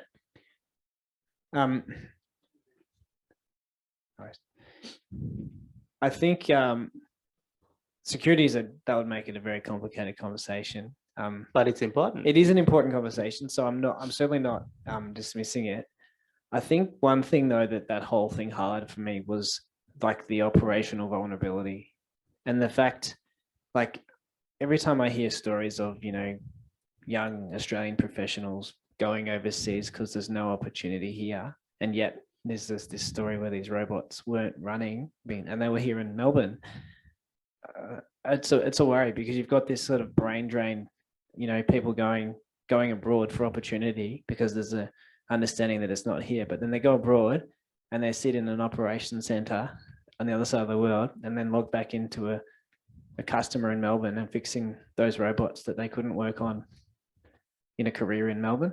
And I just think that's, I don't know how to fix that, but that's just as someone who spent some time in education and, you know, also in technology, that to me needs some reflection on. And maybe, you know, maybe the whole year that was last year and the realization of how important manufacturing is will get people and get the right attitudes changed or evolved, because you can't just snap your fingers and expect it to change. No, but you know, if we just got the time notice that we've got to wrap it up, but if I could leave it on that optimistic note that hopefully people realize how important that is and they see what we can create in an industry like here in Australia. Okay, thank you very much. Extremely interesting. I'm an old-fashioned sort of bloke, and they're talking stuff that I don't understand. So thank you both, Stephen, and it's Avon, is it? I'm hopeless with names, and I'm sorry if I referred to you as something else, but that's a privilege of being an elderly gentleman. But thank you very much. As I said, very interesting. I'd now like to introduce our president, David Stonier-Gibson. But beforehand, our two speakers tonight, which spoke on certainly a subject that I was extremely interested in, were introduced to Kirsten, who's our monthly meeting. I don't know if you've got a title, Kirsten, but it was Bruce Howells, a member, that introduced or suggested to Kirsten that name may be interesting.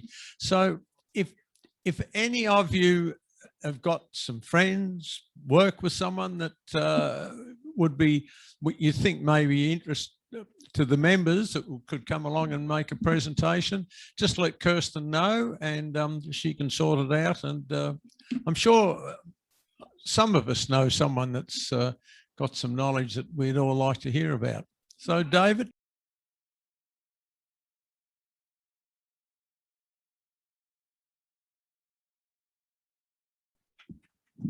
Thank you, Fred. Got a reaction, didn't it? Okay, I don't think, not sure that I've got a great deal to report in as such, but a few things I'd like to sort of touch on. First of all, are there any new people in the room here today? Anyone who's not been here before? New members? Right. No, apparently no. Bruce, no. You're new member. Well, welcome. And yes. Oh, I was going to warm my hands on the fire, but this fire chat format, I think it's rather nice, and credit to Kirsten for coming up with that idea. We did one in the microcontroller group last month, and that worked out pretty well too.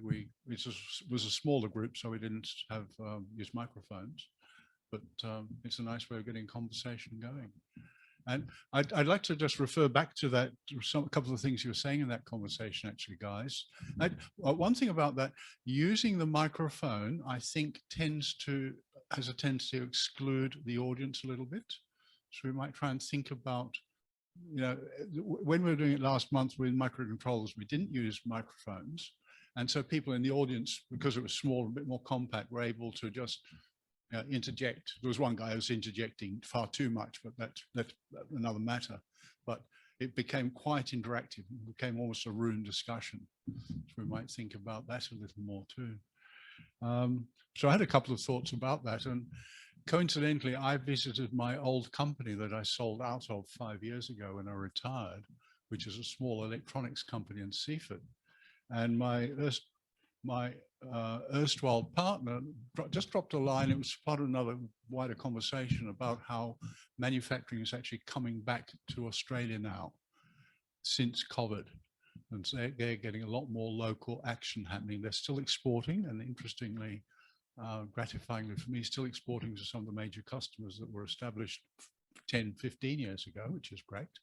So we actually have an Australian electronics control system being used by a number of companies overseas. So that's great.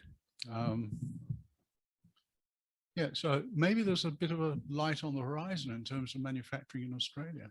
So maybe we will see more of those skills coming back to the country when we allow people back into the country. So a couple of other things. We had a party Sunday, a couple of weeks ago. Is anyone here who was at that party? Great. Oh, well, look at that. And I think that went pretty well. We had a lot of fun. I was going to show a few pictures from it from George that George had taken, but couldn't get my laptop to come up with them earlier. A lot of fun. We were having competitions to see how fast you could pull tissues out of a box, and we had a Smarties sorting competition and a literary writing, creative writing competition. And I think everyone had a which? And a flying competition, yes. In fact, when you asked before if anyone flies, I nearly put my hand up, but I remembered I didn't get to fly a paper dart down the hallway myself because I was too busy running around organizing things. But we had a flying competition, and that was with paper darts, and that was some interesting aerobatics and aeronautics going on there. And they had to do it sitting in one of these chairs that's got casters on, and they had to throw their paper darts down the hallway. So that was a lot of fun.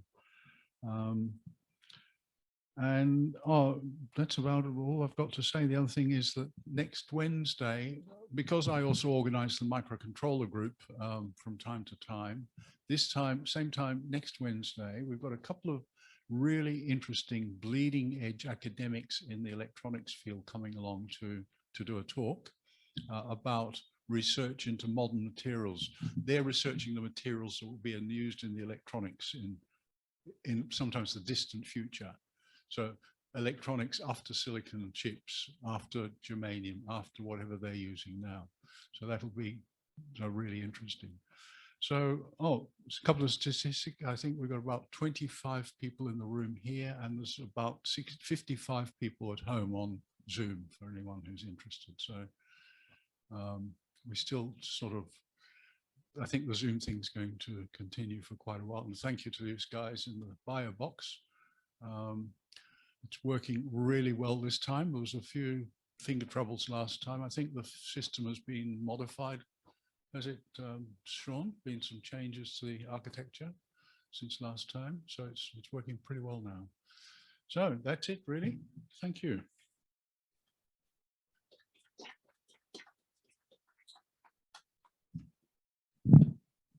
I have to pull this down. I'm not as tall as the president. Okay, thank you very much, David. So now I'd like to hand you over to Mike Allison, who's at home. He's on Zoom, and he's part of the iHelp team. I'm not too sure if anyone's got any questions in the audience. I think we can get in touch with Mike, or those of you that are home can do it on chat, I gather. Is that right, Stephen? They can type a... If you have a question for Mike, you can type a message in chat, and I hope Mike can see it or and answer your question. So over to you, Mike.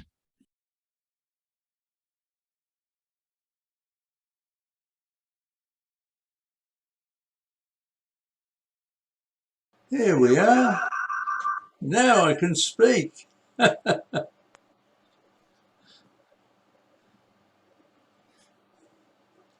So do we have any questions?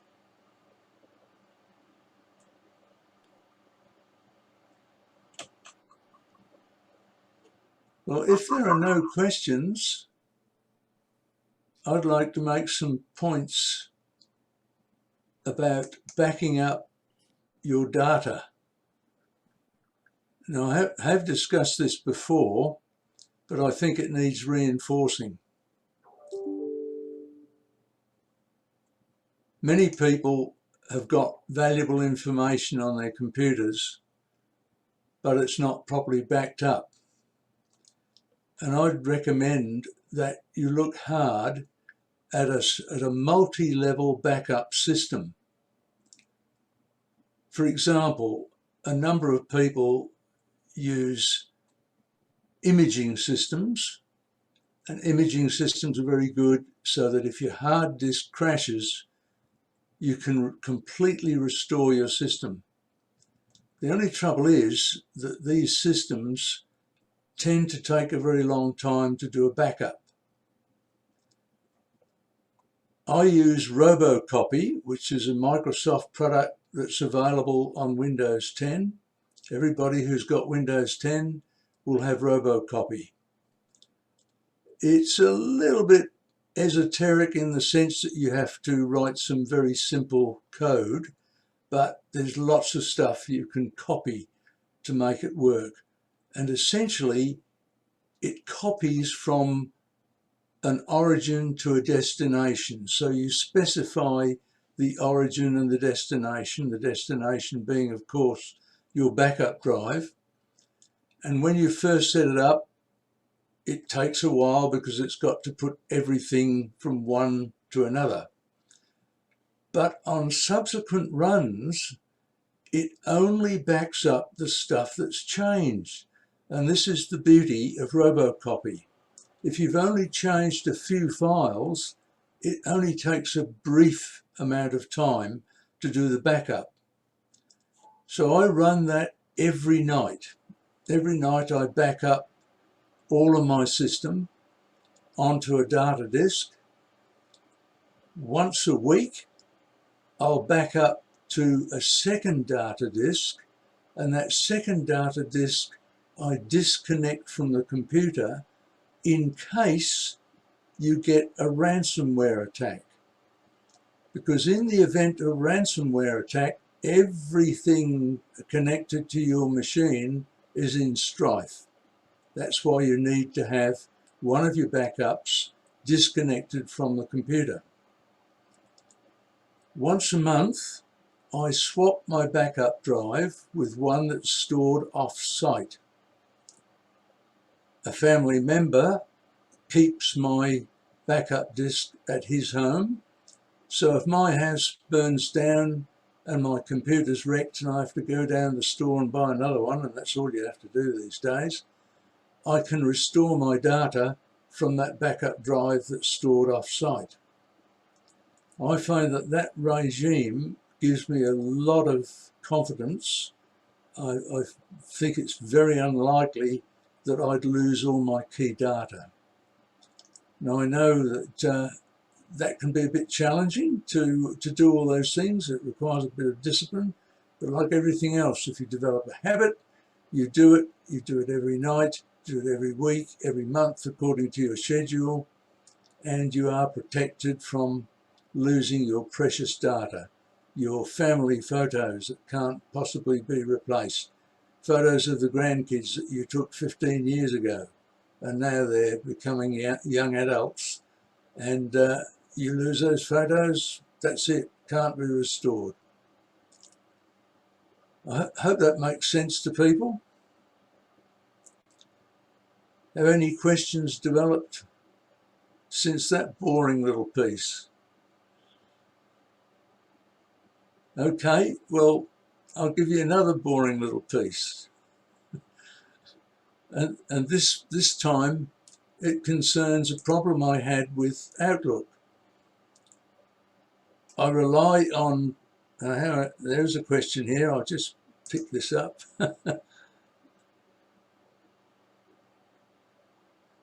Robocopy cloner disk or imager disk is simply, Robocopy simply copies files, it doesn't image a disk.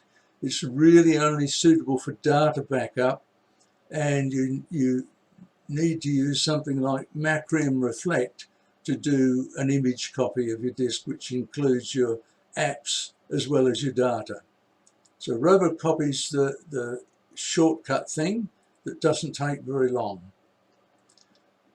Anyway, to get back to the problem with Outlook, I rely very heavily on Outlook because I use tasks to manage a little bit of business that I still run despite my advancing years, and keep records of what needs to be done, whose birthday's coming up. I just couldn't live without it. And I clicked on the button to invoke Outlook and nothing happened. Just wouldn't start. What the devil am I going to do? So I had to go to the Microsoft 365 application, which encompasses all of the other products, and I was able to do a repair, and the repair worked fine. From then on it worked okay. Now another question has come up: what about copying, backing up open files like Outlook PST? Very good question. In fact, that is something that you must do if you're using Robocopy. You do need to close Outlook because the PST file will be active, and you won't get a copy of it if you run Robocopy. You do need to close all your applications. So thanks, Peter, for raising that question, because that was something I left out of the description. Close all the apps, Word, Excel, Outlook, before running Robocopy, and then it runs like lightning.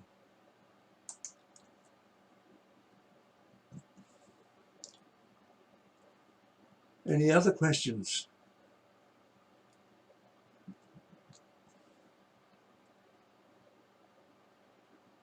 Okay, something else that came up recently. I think I mentioned some time back that I discovered that Word in MS365 now has a dictate function, and I'm increasingly using that. If it's more than just a couple of sentences, I find it's invaluable. It responds pretty well to the voice without any training having to be done. However, what I've found is that there are many commands as opposed to dictation. If I just say the cat sat on the mat, well, it will type the cat sat on the mat. But there are commands such as new paragraph. And when you say new paragraph, then the cursor will move down a couple of lines. That works, but not much else in the way of commands. And I'm a bit disappointed in that because I'm unable to find anything on the web in the way of a solution for it. I suspect that the function in Word is still not fully developed and really needs a little bit more work. However, I'll persevere with it, and to anybody who has got MS365, I do suggest that you persevere with it as well, because if you've got something lengthy that you need to write, much easier to just dictate it, and it will flash across the screen faster than anybody can type, and then you can go back and just clear up any misunderstandings. If it put the cow jumped over the moon when you said regarding the interstitial metallurgical content, then yes, you're in trouble and you do need to type it yourself. Any further questions? Just looking here to see what's in chat.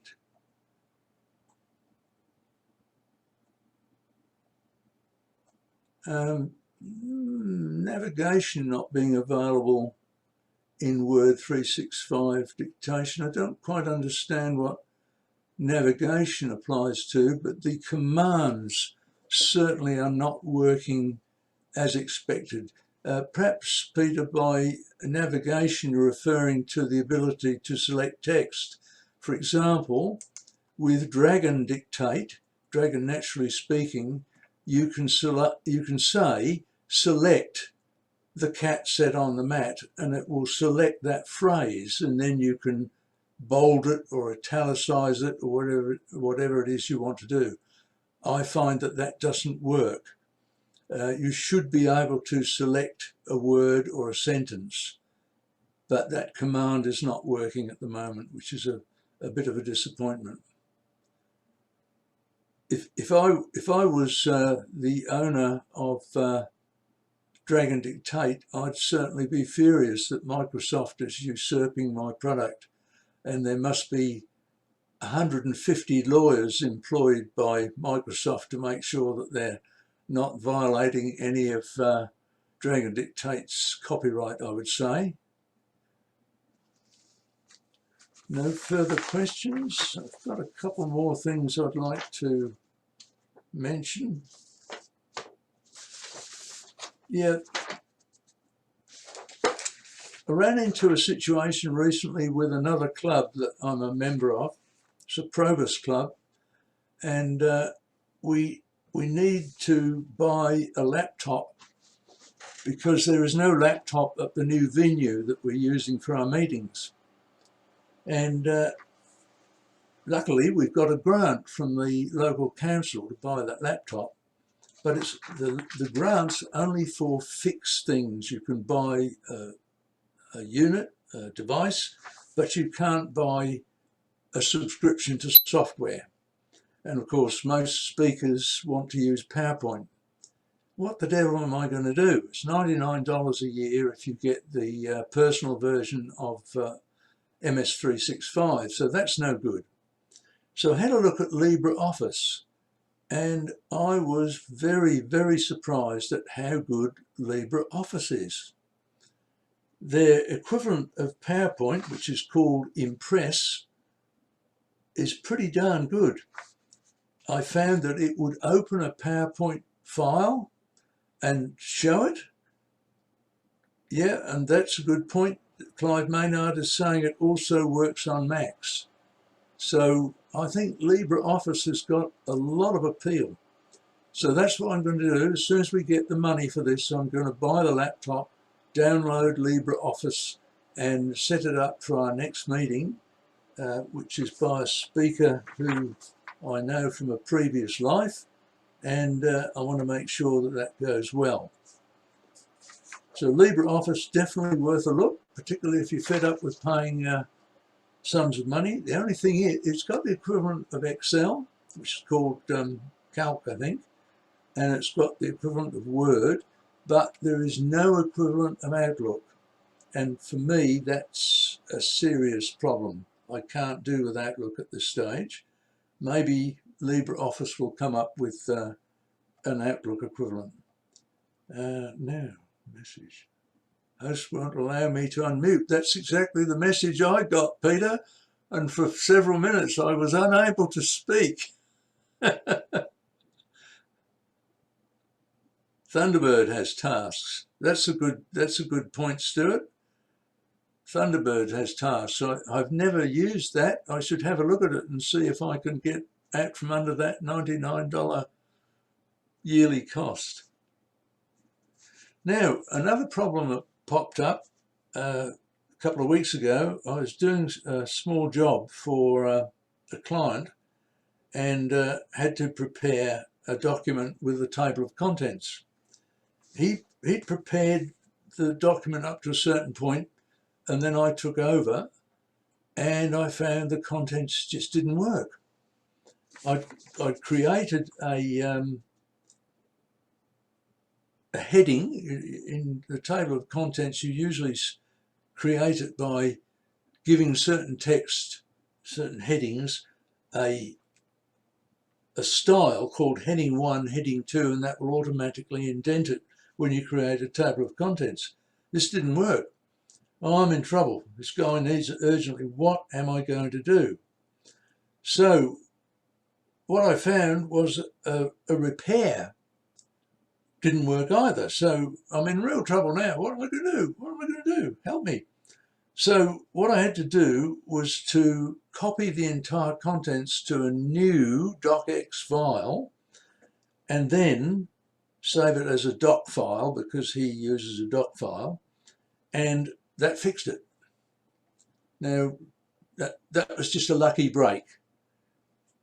I had no knowledge that that would solve the problem. It was just a desperation attempt to try and get it to work, and it worked okay.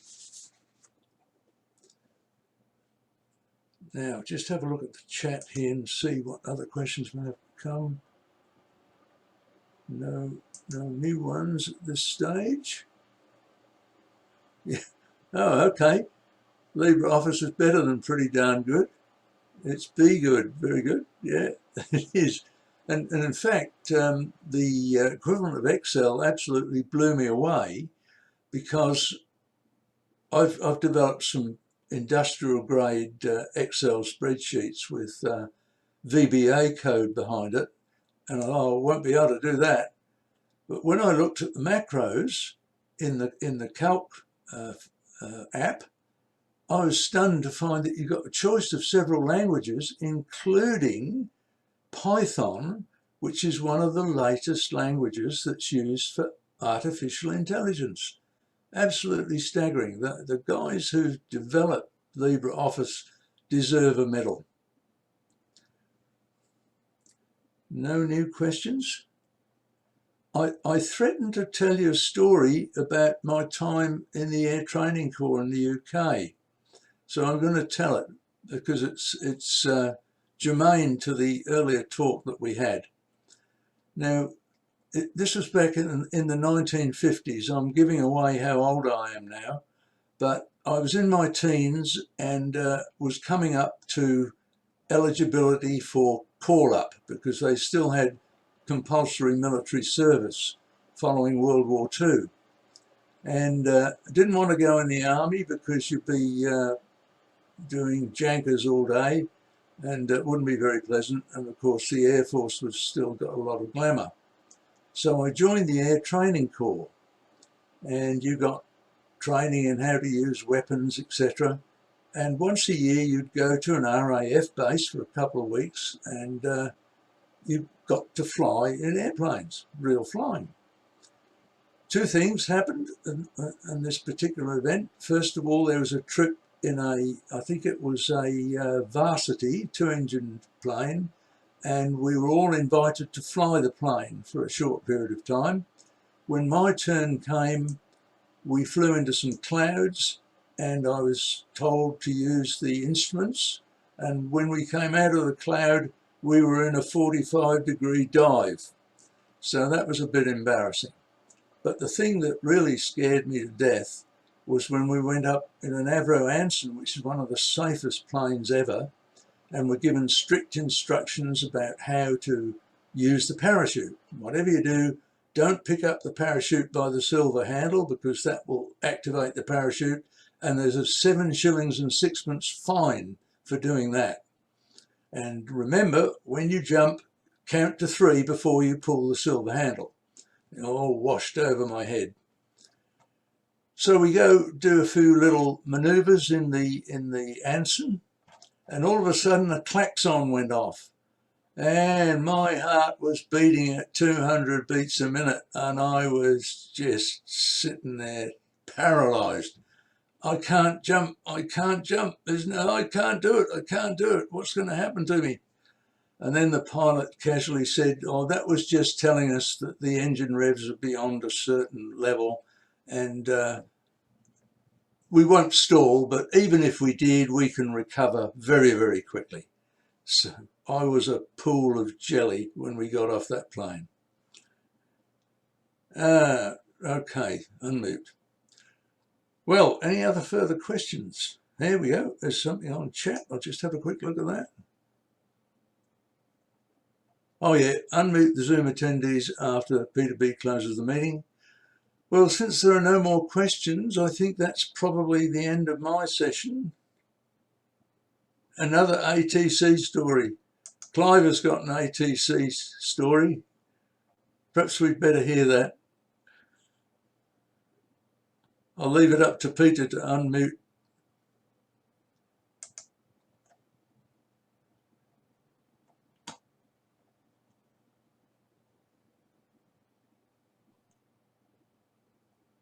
Here we go.